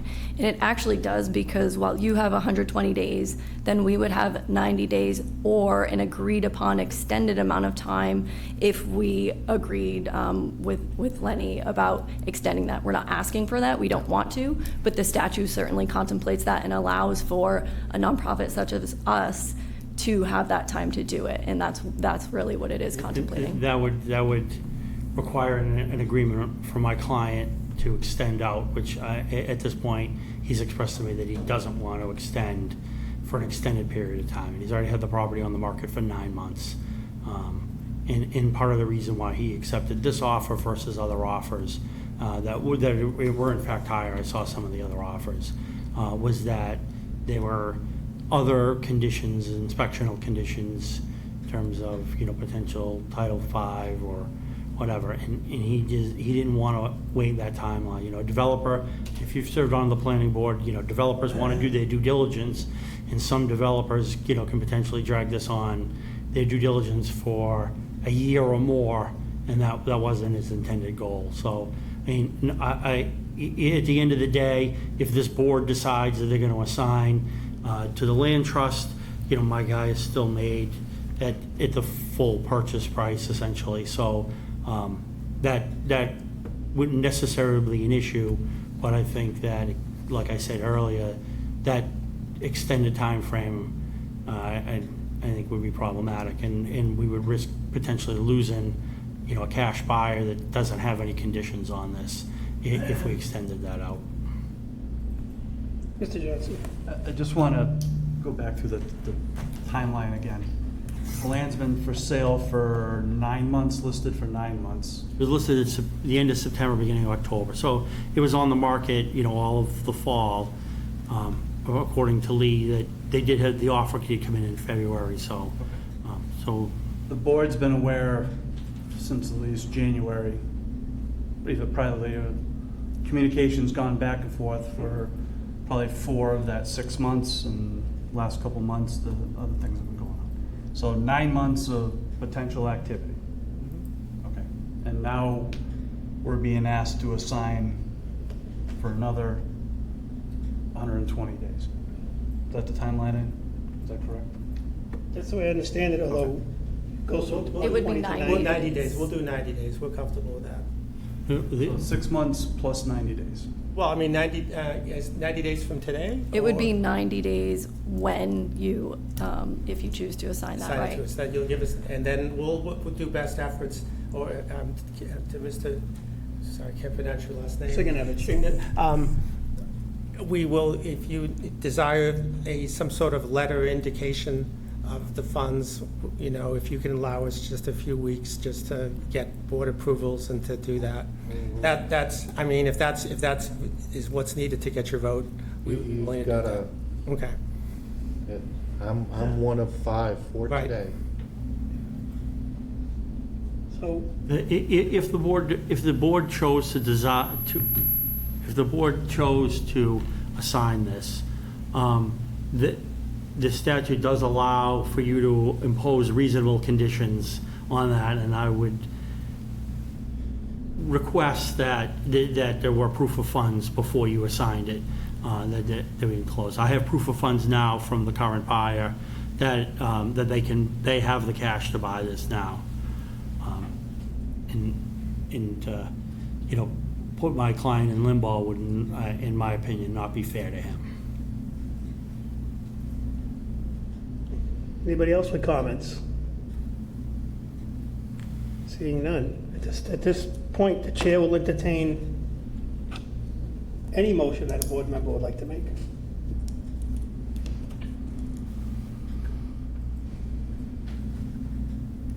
I have no motion to make.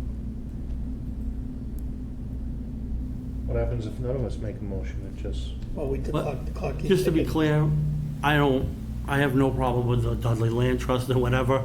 My first preference for my client is to get a waiver of the right of first refusal. All right, you would expect that. Like, Michael, that's what my client is really looking for today.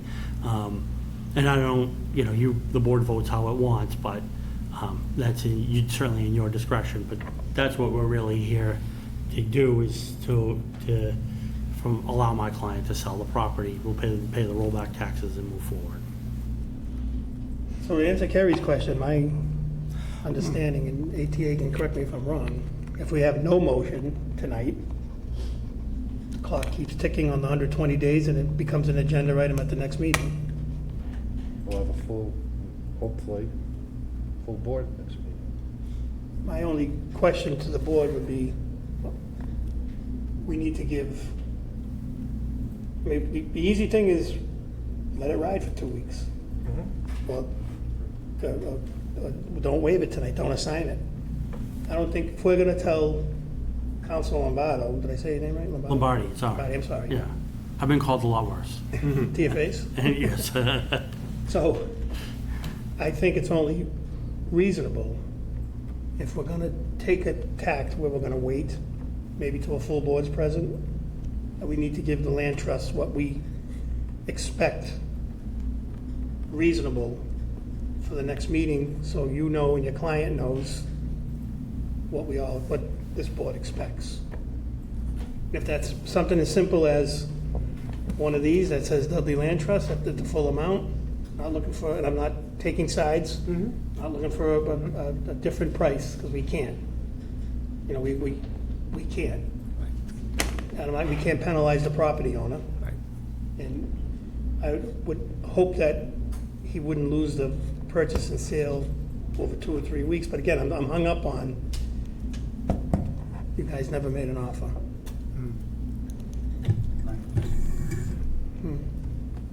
I understand that's a really big hang-up, but I think you also need to understand, it was a timing situation for us. We're in the middle of purchasing another piece of property on the same road for the same exact reasons. So having this land come up for sale at the same time was a struggle for us. So our board continued to talk about it, try and figure out ways to do it. And we have plans to submit a grant, the Conservation Partnership Grant, and we would like to know as soon as we can, so we can shift direction for that grant, and that grant can apply for both pieces of property because it's on the same road. So we could ask for more money, obtain more money, and then we'd be getting that money back. Even if we as a board can write a check today, that would help us. So the sooner that we have an answer on this would be helpful. And again, not giving an offer, it was just discussions happening, and then there was the pending notification, so it's just a timing thing. Mr. Johnson? It's 9 months, right? So it's 9 months. So if you don't make an offer in 9 months, what's the seller supposed to do? Understood. Right, understood. But the right of first refusal is there for a reason. It's there for kind of a last chance to conserve a piece of land. But that's the board's discretion. And that's your board's discretion. Right, that's not, you have the right to assign, but it's really designed for the board to decide. One thing, can I just say one thing, if I'm sorry? One thing that might actually potentially benefit the seller if we acquire the land is, since we're a nonprofit, I don't think there'll be a look back on the taxes. So that money will be saved by the owner. I don't know that. It says 5 years of property taxes at full boat, that I think that's how it works, that he won't have to pay if it gets sold to a nonprofit. Mr. Johnson? So you're also saying the town doesn't get the property tax? Well, it depends. I know, here's just saying, but from his perspective as the seller of the property, it may be an advantage to selling to a nonprofit. It's not that great of an advantage. No, it's low tax because it's. But the town has been assessing full value on the dwelling. They didn't discount the dwelling at all. They only discounted the portion that was land. So. Right. Yeah, we couldn't discount the building. Yeah, that's above my pay grade. I don't know how they figured that out. So, to go back to the grant, you're saying, I don't want to put words in your mouth, were you saying the trust would fund the full purchase amount and then apply for a grant and replenish, my word, the money from the grant? Because we know how grants work. Right, you wouldn't have to rely on the grant to get. You would be relying on it as a backup. That's our backup. Replacement. Yes, the seller deserves to get his money within whatever you agree to give us time to raise. Yeah, I mean, to provide, to write a check. That's not for the seller to worry about. I'll try this again. Chair will entertain any motion from a board member.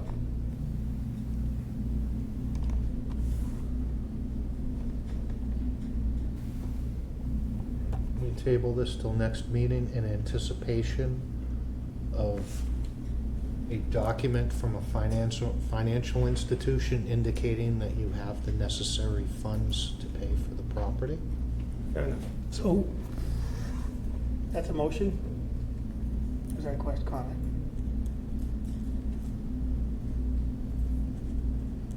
I don't know if I worded that as a motion. I think I was thinking in my head and it just kind of flowed. So, Mr. Chairman, do we need a motion to table it? with conditions, though. I'm not gonna, if that's the way the board goes, and there's no reflection, I'm not open-ending, you know, if that's the way the board goes to the next meeting, and no offense to anybody, I'm not, my opinion is one person, I'm not open-ending this. No. Like next meeting, gee, couldn't get a meeting with Webster 5, you know, to get funding.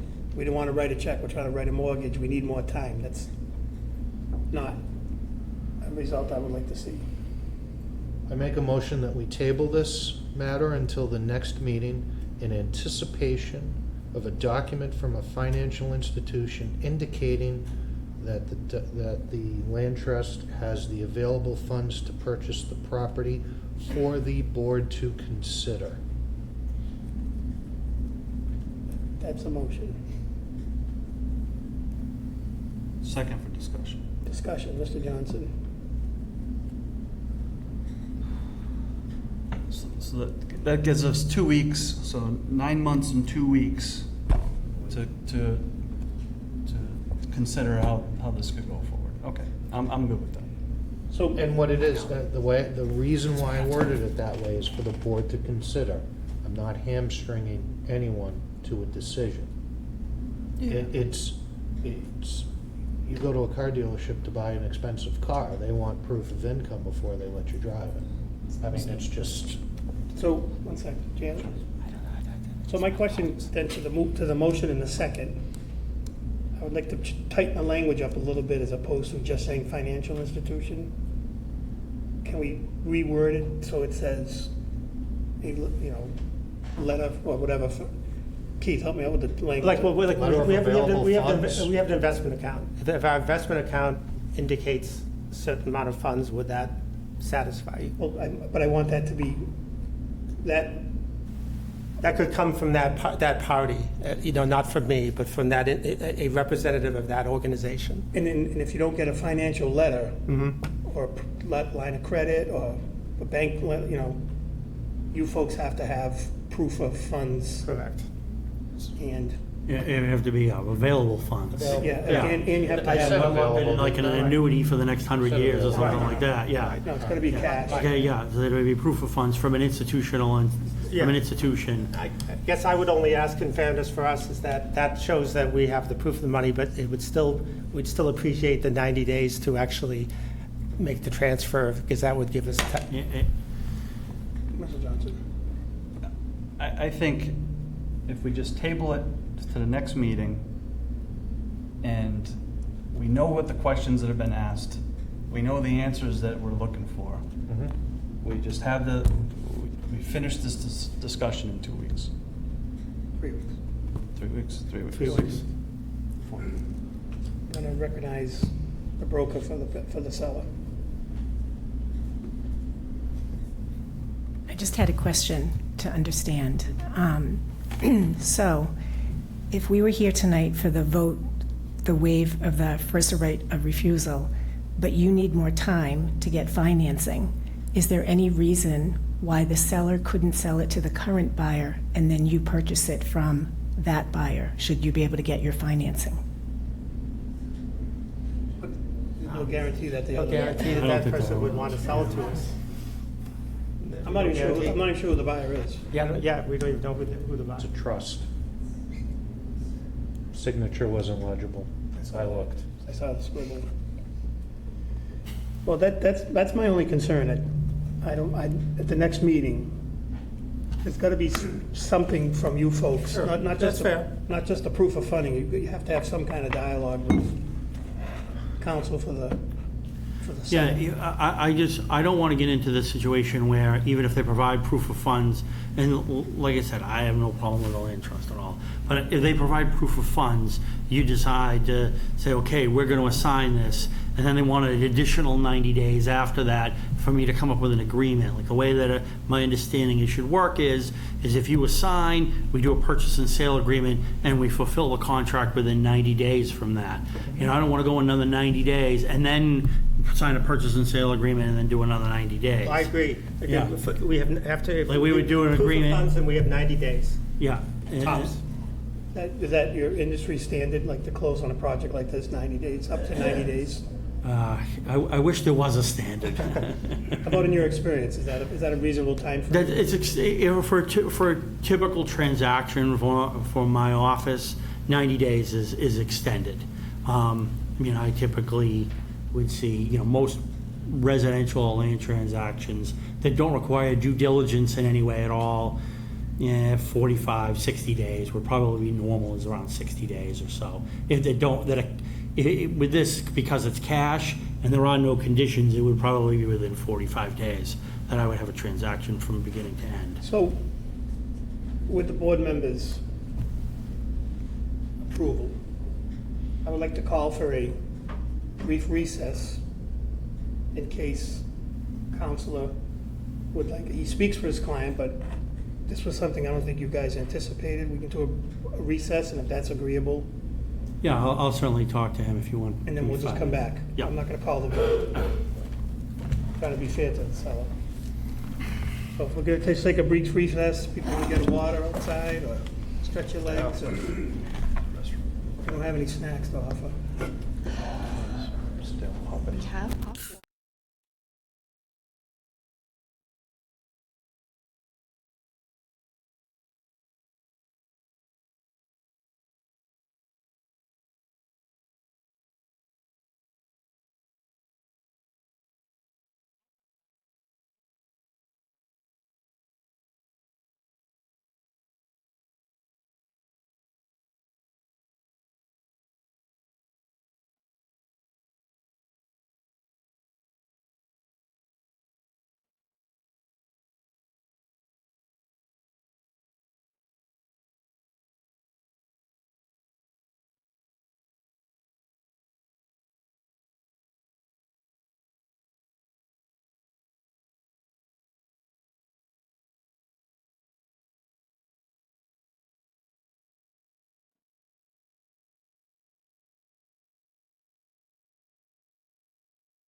So I'd just like to thank everyone for the brief recess.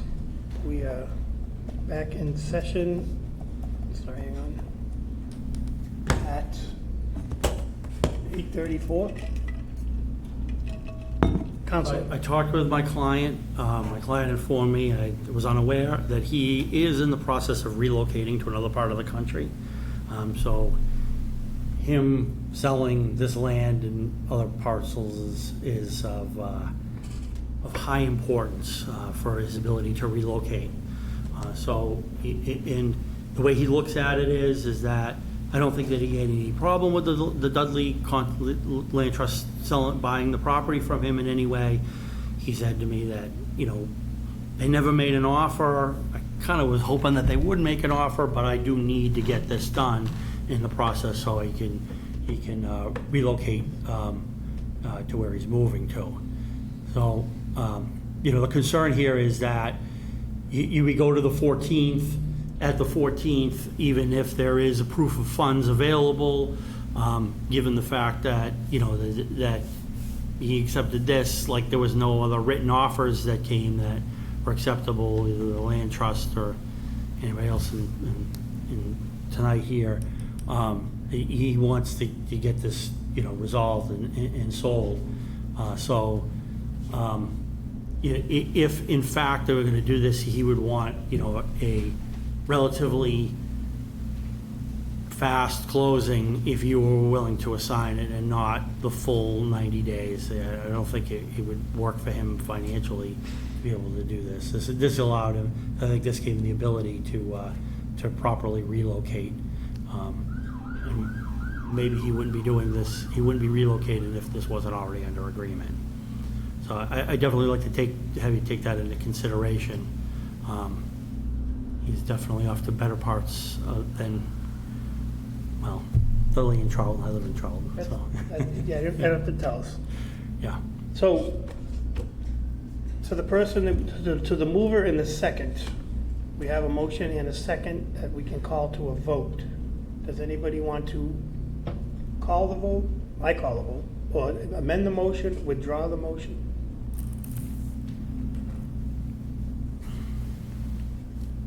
You're the mover. We're just extending it until next meeting. But I'm just saying, in the information provided, does it change your motion? You want to keep the motion out there for a vote?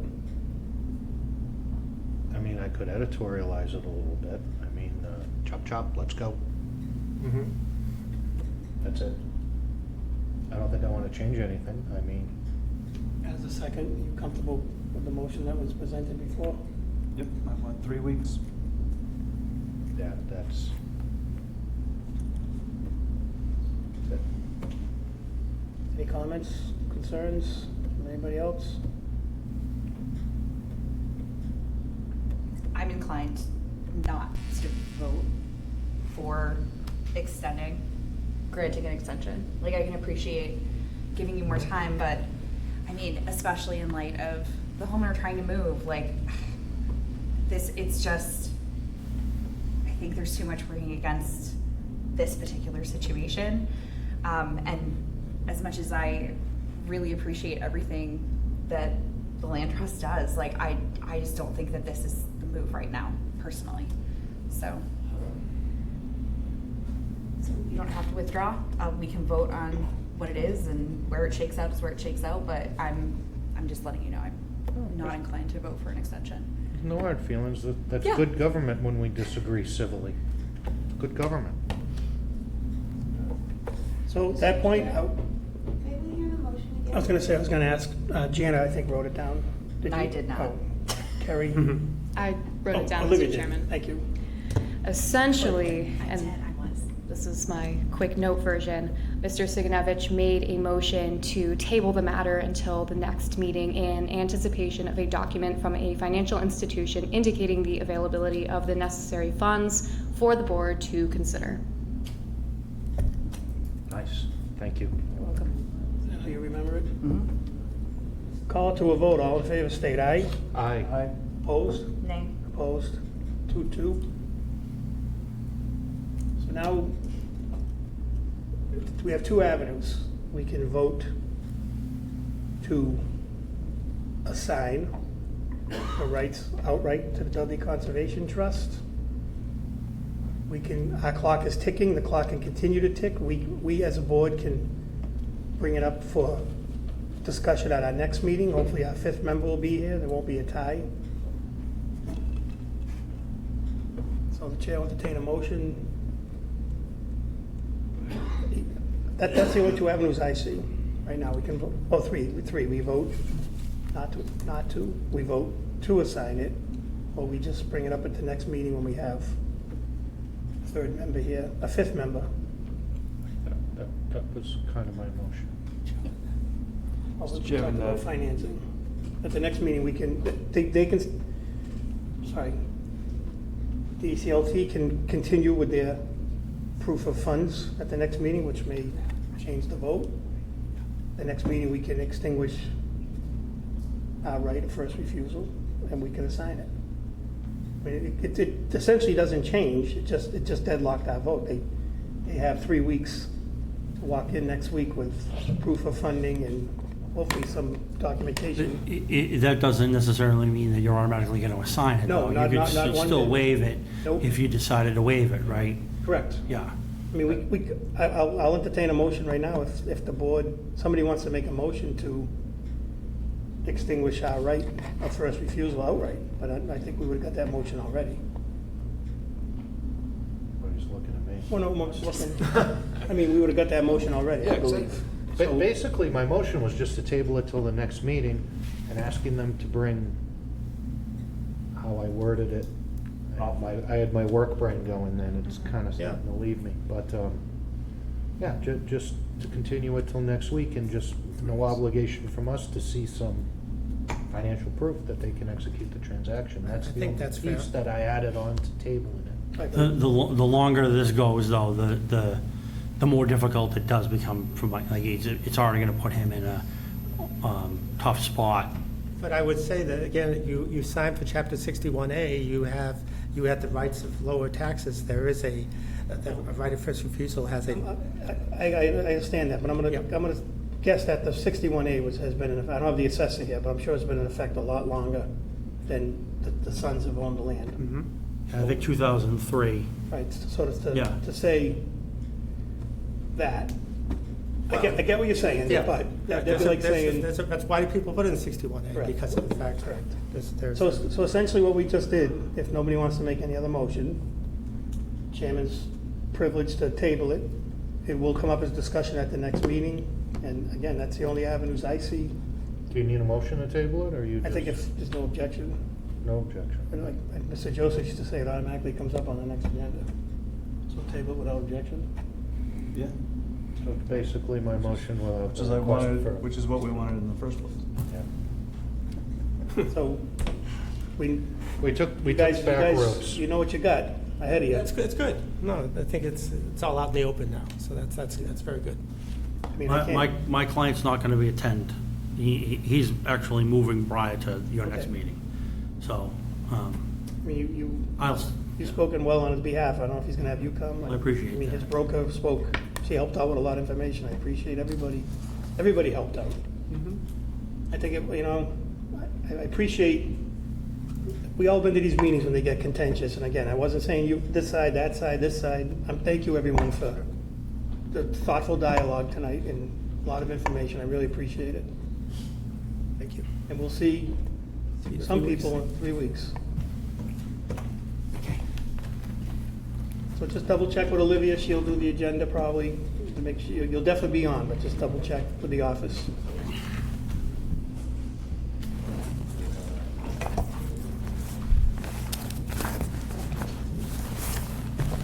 Next up, Police Chief, request of the BOS relative to declaring an opening for patrolman vacancies. Take any action relative thereto.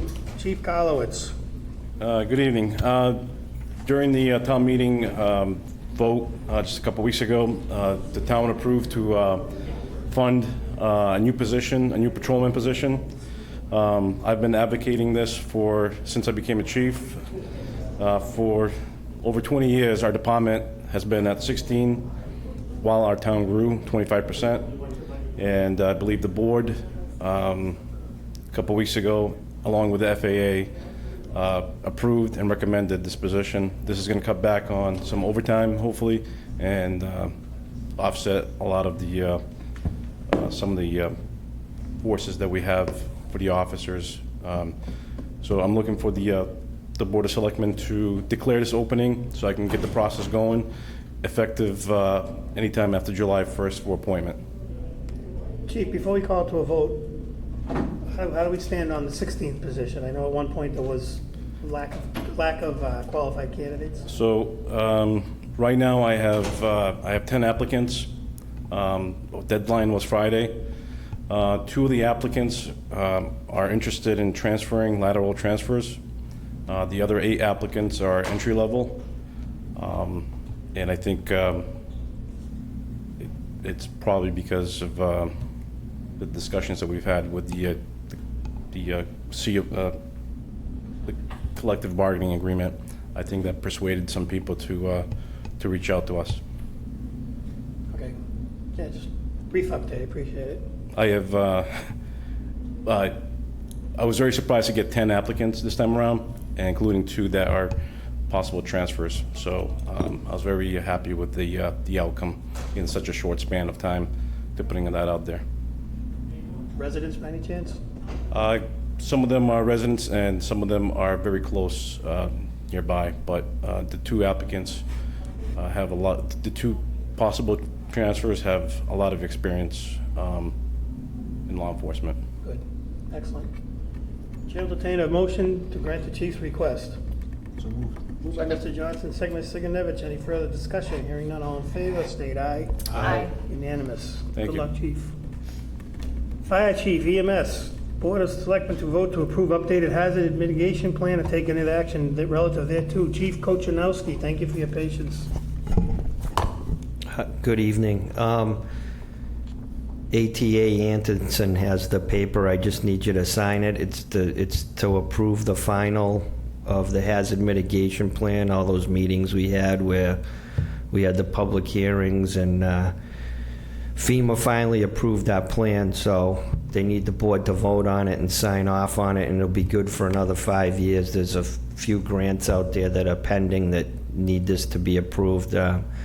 Amanda Gage has got a couple dam grants out there that are probably going to get approved, and there's a third one that'll probably get approved. But you have to have an updated hazard mitigation plan. It also affects all your floodplain grants and like the complete street stuff and those things. So let's be clear, it's DAM grants, not DAMM. I just said damn, I didn't spell it. It's just the way it came out. She's got these damn grants. Yeah. So, you have the paper?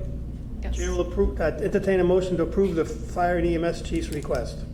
So moved. Mr. Sigenovich, Mr. Johnson, any questions, comments, concerns? Hearing none, all in favor? Aye. Unanimous. Thank you, chief. I believe just the chair needs to sign it, and Olivia can attest to it. Okay, Yeah, we'll be good. Thank you. thank you. Board member comments. I'll start. Mr. Sigenovich is listed. We're not doing the transfers? I know Oh, I'm you- sorry. I know you want to get to me quick. Oh, yeah, I wonder. You're ready. Finish strong. Year-end transfers, town accountant, ATA, and department heads requiring transfers. BOS vote to approve year-end transfers and transmit to the FAA for approval or take any other action relative thereto. Sarah Monjo, town accountant, good evening. Thank you for your patience. So I worked with John last week and department heads, and we discussed some of the transfers. It's like round 1 of several rounds for moving money around. We really need to get closer to the end, but on the first round, did you give the document to? Okay. So we have $84,000 worth of transfers. Basically, there were some residual funds in the recycling department, and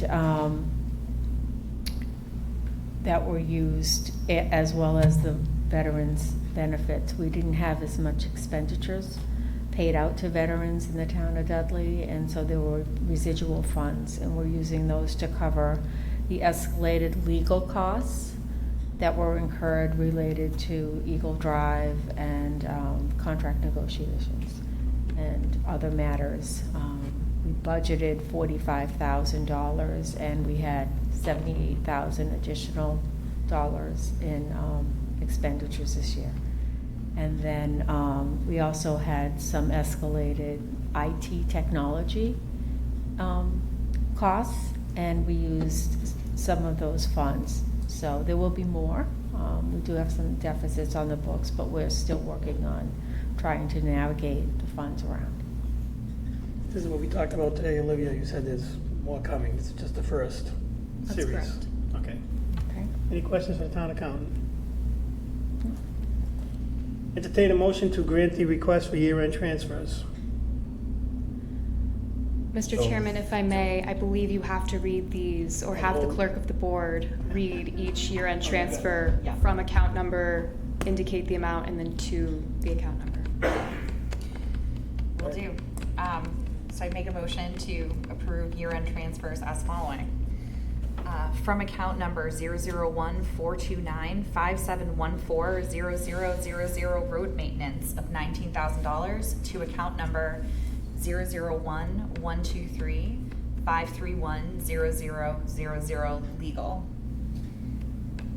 From account number 001-433-5316-0000 recycling center recycling $27,000 to account number 0001-123-5310-0000 legal. From account number, from account number 0001-433-5317-0000 recycling center bulk disposal $18,000 to account number 0001-123-5310-0000 legal. From account number 0001-433-5120-0000 recycling center part-time salary of $5,000 to account number 0001-123-5310-0000 legal. From account number 0001-543-5770-0000 veterans benefits of $9,000 to account number 0001-123-5310-0000 legal. From account number 0001-420-5129-0000 building ground supervisor $852.38 to account number 0001-136-5781-0000 maintenance expenses. Sorry, thank you so much. From account number 0001-420-5129-0000 building ground supervisor $857.52 to account number 0001-136-5783-0000 help desk. From account number 0001-420-5129-0000 building ground supervisor of $2,561 to account number 0001-136-5786-0000 licensing for Office 365.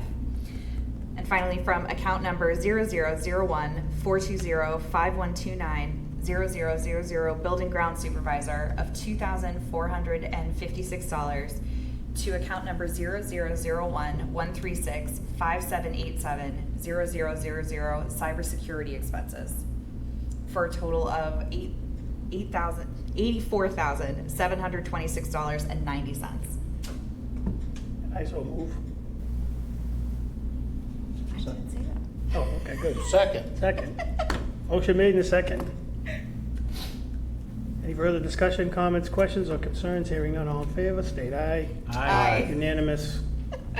No town administrator, ATA, you have anything you want to add tonight? I do, Mr. Chairman, and I will keep it brief due to timing. One new thing I wanted to mention is the website transition. So the town is getting a new website. It's going to go live around July 1st. It's going to feature a more user-friendly layout and improved access to information.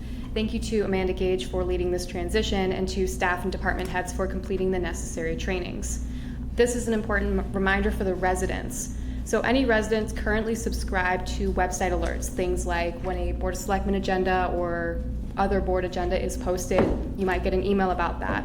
Or a news link is posted, you might get an email about it.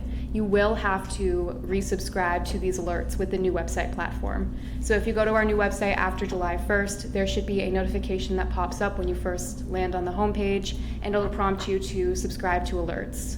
So again, you will have to resubscribe to alerts. There's no way to carry over the current subscribers onto our new website platform, unfortunately. And finally, the bike rodeo. So the Board of Health is holding the bike rodeo on June 26th from 5 to 7 p.m. I'm sorry, it's the Recreation Commission is holding the bike rodeo on June 26th from 5 to 7 p.m. in the upper parking lot of the Municipal Complex, 71 West Main Street. That's my condensed version. Motion to accept the report. So moved. Second. Motion made and seconded. Thank you. Departmental communications. Anybody?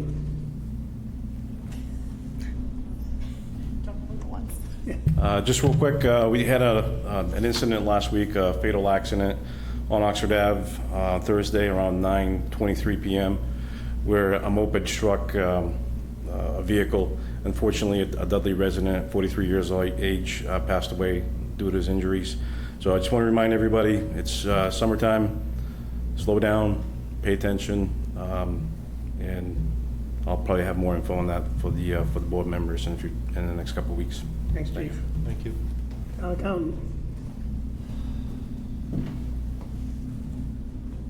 Really brief here. I just wanted to let you know that May cash is posted, so we're all caught up. So we do work through June and work through year end.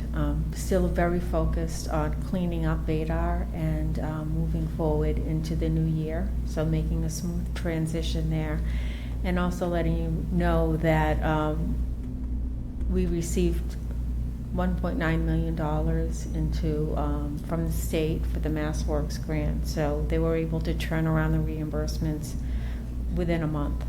So we have some more money outstanding on that grant to make it to the 2.5. Submitted another reimbursement last week, so that's working well. So the money's coming in, and I think the project's almost done. So that's Thank it. you. Thank you. MJ, was that a wave off before? Mr. Clark, you here to invite everybody to the library function as a trustee, or you just here to? Nothing to report presently, but we do have summer reading sign up starting today. So if I know we have a lot of loyal library patrons here this evening, we expect all of you to sign up accordingly. See you on the 15th, too. Right, it's the 15th of the anniversary? No, the 10th. The 15th, well, the 15th anniversary, right. That would have been held earlier, obviously, the COVID situation got into the mix. I forget the exact date, it's a July date. Yeah, I responded to your email.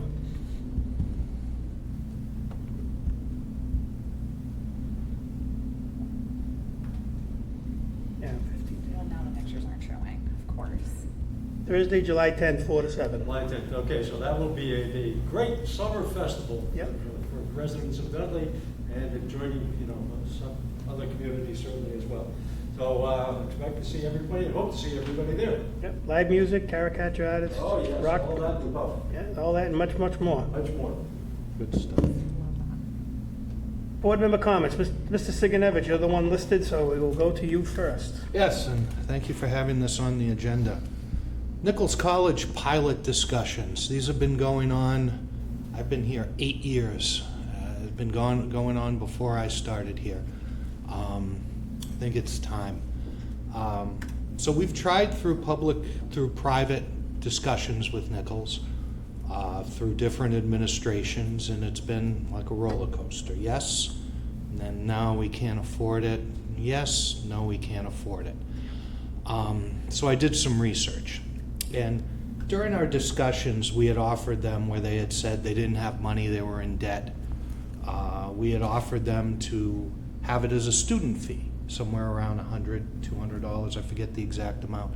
but to have it as like a community fee for the students where it wouldn't impact the school. They didn't want to do that. According to what I was able to find, they have about 1,354 students, give or take. $100 to $200 a student would have brought in about $135,000 to $270,000. So I did some digging about what other municipalities do. After seeing that Nichols had purchased some property and allegedly they're coming for a demolition permit, so it seems they have money. I did some looking around, and it seems the Boston pilot program, payment in lieu of taxes, seems to be the standard that other municipalities use. And what they do is they take the real estate value of what a nonprofit owns, and Boston has a lot. They've got colleges and universities, they've got healthcare, the hospitals, they've got the cultural places, the museums and such. And they take their real estate holdings and they figure out through the assessor's office what would be the tax on this if they were a for-profit. They take that number and they then issue a letter to the nonprofit requesting 25% of that as a payment in lieu of taxes. And I think I think we need to be a higher priority on their list. And it's just not Boston. In Holyoke, they're starting a new payment in lieu of taxes program, and they use the Collins Center, who we have gotten through some grants. And the Collins Center uses the same mathematical formulas as the city of Boston does. 25% of what a for-profit would pay for tax on property. And this isn't just isolated places.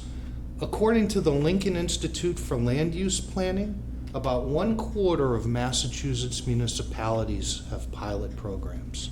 Some examples: Smith College in Northampton, they're smaller than Nichols. Bridgewater State. Worcester has quite a few. They've got Clark, Holy Cross, WPI, Mass College of Pharmacy, UMass Medical School even. And Amherst, UMass Amherst has a pilot program, and Connecticut has numerous programs as well. So this isn't something new, this isn't something uncommon. I'm not pulling numbers out of the sky. I'm looking at what similar other municipalities do, and the Collins Center, we've gotten grants from them to do studies. I saw what they did for Holyoke, and it was almost identical to what Boston does. And for a while, we've been hoping. That's not a strategy, and complaining doesn't fix anything. I wanted this on the agenda so that the residents could hear this, because it might look like we're not doing anything. We're trying. We can't grab their hand and sign a check for them. They have to come to the table and be willing. We've been kicking this can down the road for a while, and the can just doesn't have any more kick left in it. So basically, since this isn't something new, this isn't uncommon, we're not seeing any movement, I'd like to propose something similar to the other municipalities. Mr. Chair, I'd like to make a motion. Whereas Nichols College is a significant tax-exempt institution within the town of Dudley, benefits from various municipal services including public safety, infrastructure, and other essential services. And whereas other municipalities have established payment in lieu of taxes, pilot programs to secure voluntary contributions from tax-exempt entities to help offset the cost of providing these services. And whereas understanding the potential financial contributions from such institutions is prudent for sound fiscal planning. Therefore, I move that the Board of Selectmen in Dudley formally request the Town of Dudley Assessor's Office to prepare a report outlining the estimated annual real estate tax liability of all Nichols College's properties based on current assessed values and the effective current tax rate calculated as if the college's tax-exempt properties were fully taxable, similar to the methodology used in other municipalities to establish a requested pilot amount of 25% of the taxable value of all Nichols College properties. I request that this amount be updated each year with current financial calculations. I then request that the town administrator's office submit this formal request, as well as all future requests, to Nichols College and copy the Board of Selectmen, and make these requests public on both the town's website, social media, and any other means deemed prudent by the town administrator's office. He can send you that motion after. I would hope so. I wrote it down. We have a motion. Is there a second? Second. We have a motion and a second. Any further discussion, comments, or concerns? No, I agree. It's been a long time coming to have a formal discussion, and tried to do it many different ways, and whether through the town administrator's office or other methods. I think this is at least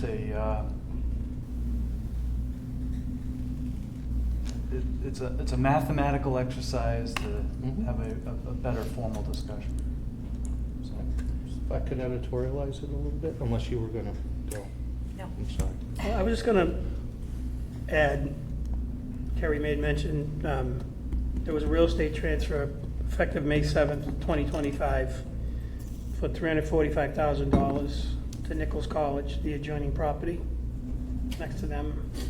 And we did have meetings in the past year, roughly, with Nichols, and we were supposed to follow up in the fall, early winter. It kind of dropped off the radar a little bit. So I think formalizing a request or coming up with more information from the town side could only be beneficial. Now you can editorialize. Thank you, I appreciate that. And you can probably tell I stress the word public in this a lot. I just want to pull the curtain back and point out Oz. Let the residents know. I don't know about any of you, but I get asked all the time. Maybe it's because I went to school there. They can communicate publicly what they want to do. And maybe it does start something. Maybe they contribute a portion of it. And as a discussion, there are some municipalities, they offer a 50%, up to a 50% rebate off of that amount for things that directly benefit citizens in the town, and they have to be quantitative and measurable. I read that and I thought of you, Mr. Johnson. So it can't just be wazzy-woozy. You can put an amount to it. Like a kid goes to an accounting camp for $1,000 tuition. They don't have to pay it. It's measurable. And the kid's from Dudley. Or a senior goes to something. I don't know. So, I mean, we got to do something. We can't just keep sitting on our hands, kicking the can down the road. And I talked about this when I got elected 8 years ago. And I remember when I ran against a good candidate who had strong family lineage of leadership in this town, and I won. And I think one difference between he and I was pounding the table about working with Nichols.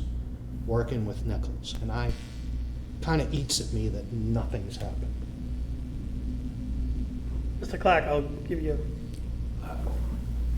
Mr. Chairman, Richard Clark, Airport Road, and I appreciate being taken completely out of order here, but that property at 99 Center Road that sold, as you mentioned, $345,000, that comes off the tax rolls. And every other property that they acquire is off the tax rolls. And that leaves that tax burden still there on whoever remains as a taxpayer, if you will.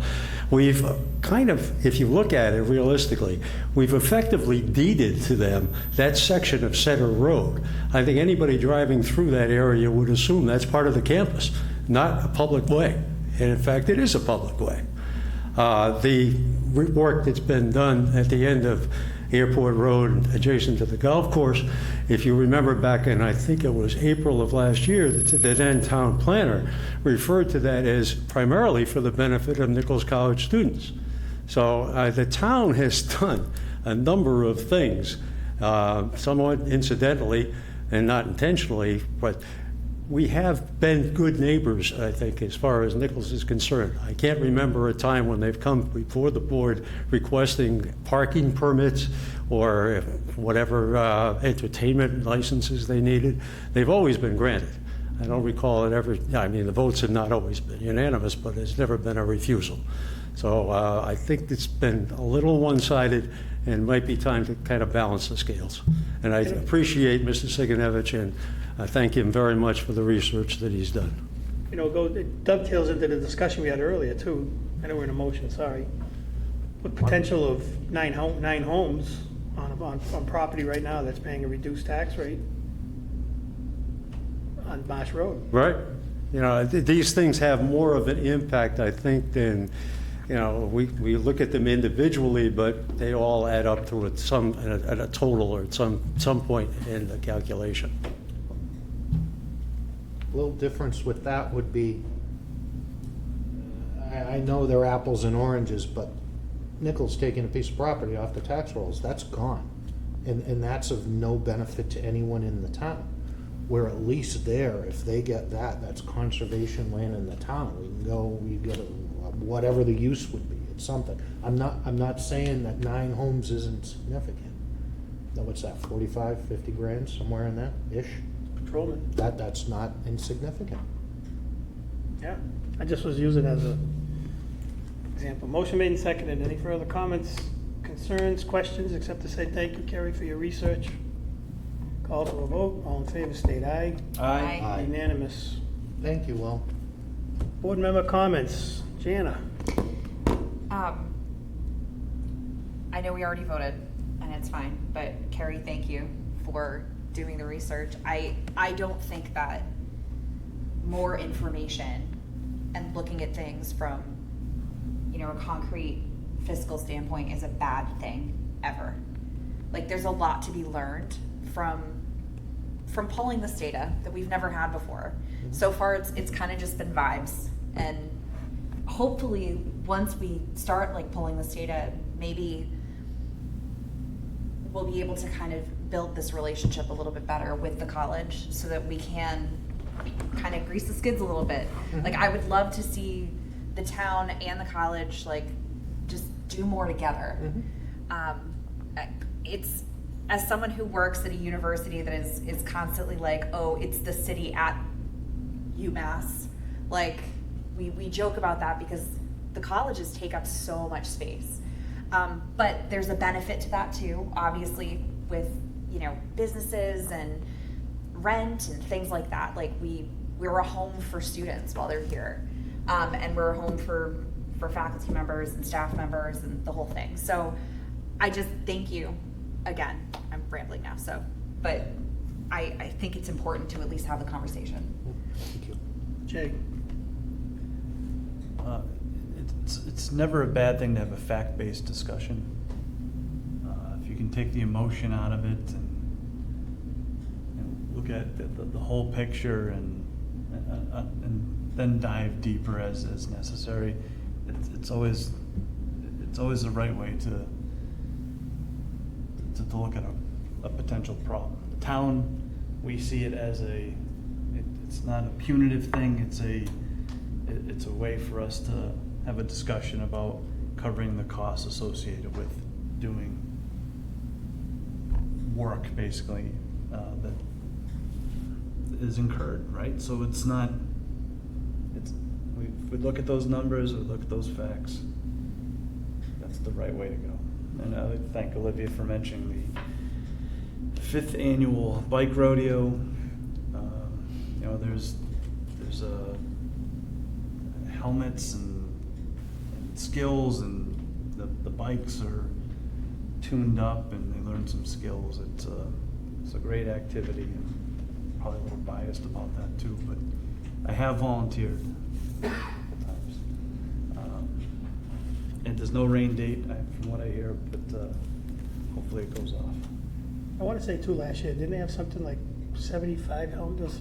Big number of helmets that they actually gave out to children that need it. And it's open to anybody. If you live in town, you have grandchildren that come from out of town, or anything, it's that nobody gets turned away. Everybody gets help to the best of the ability.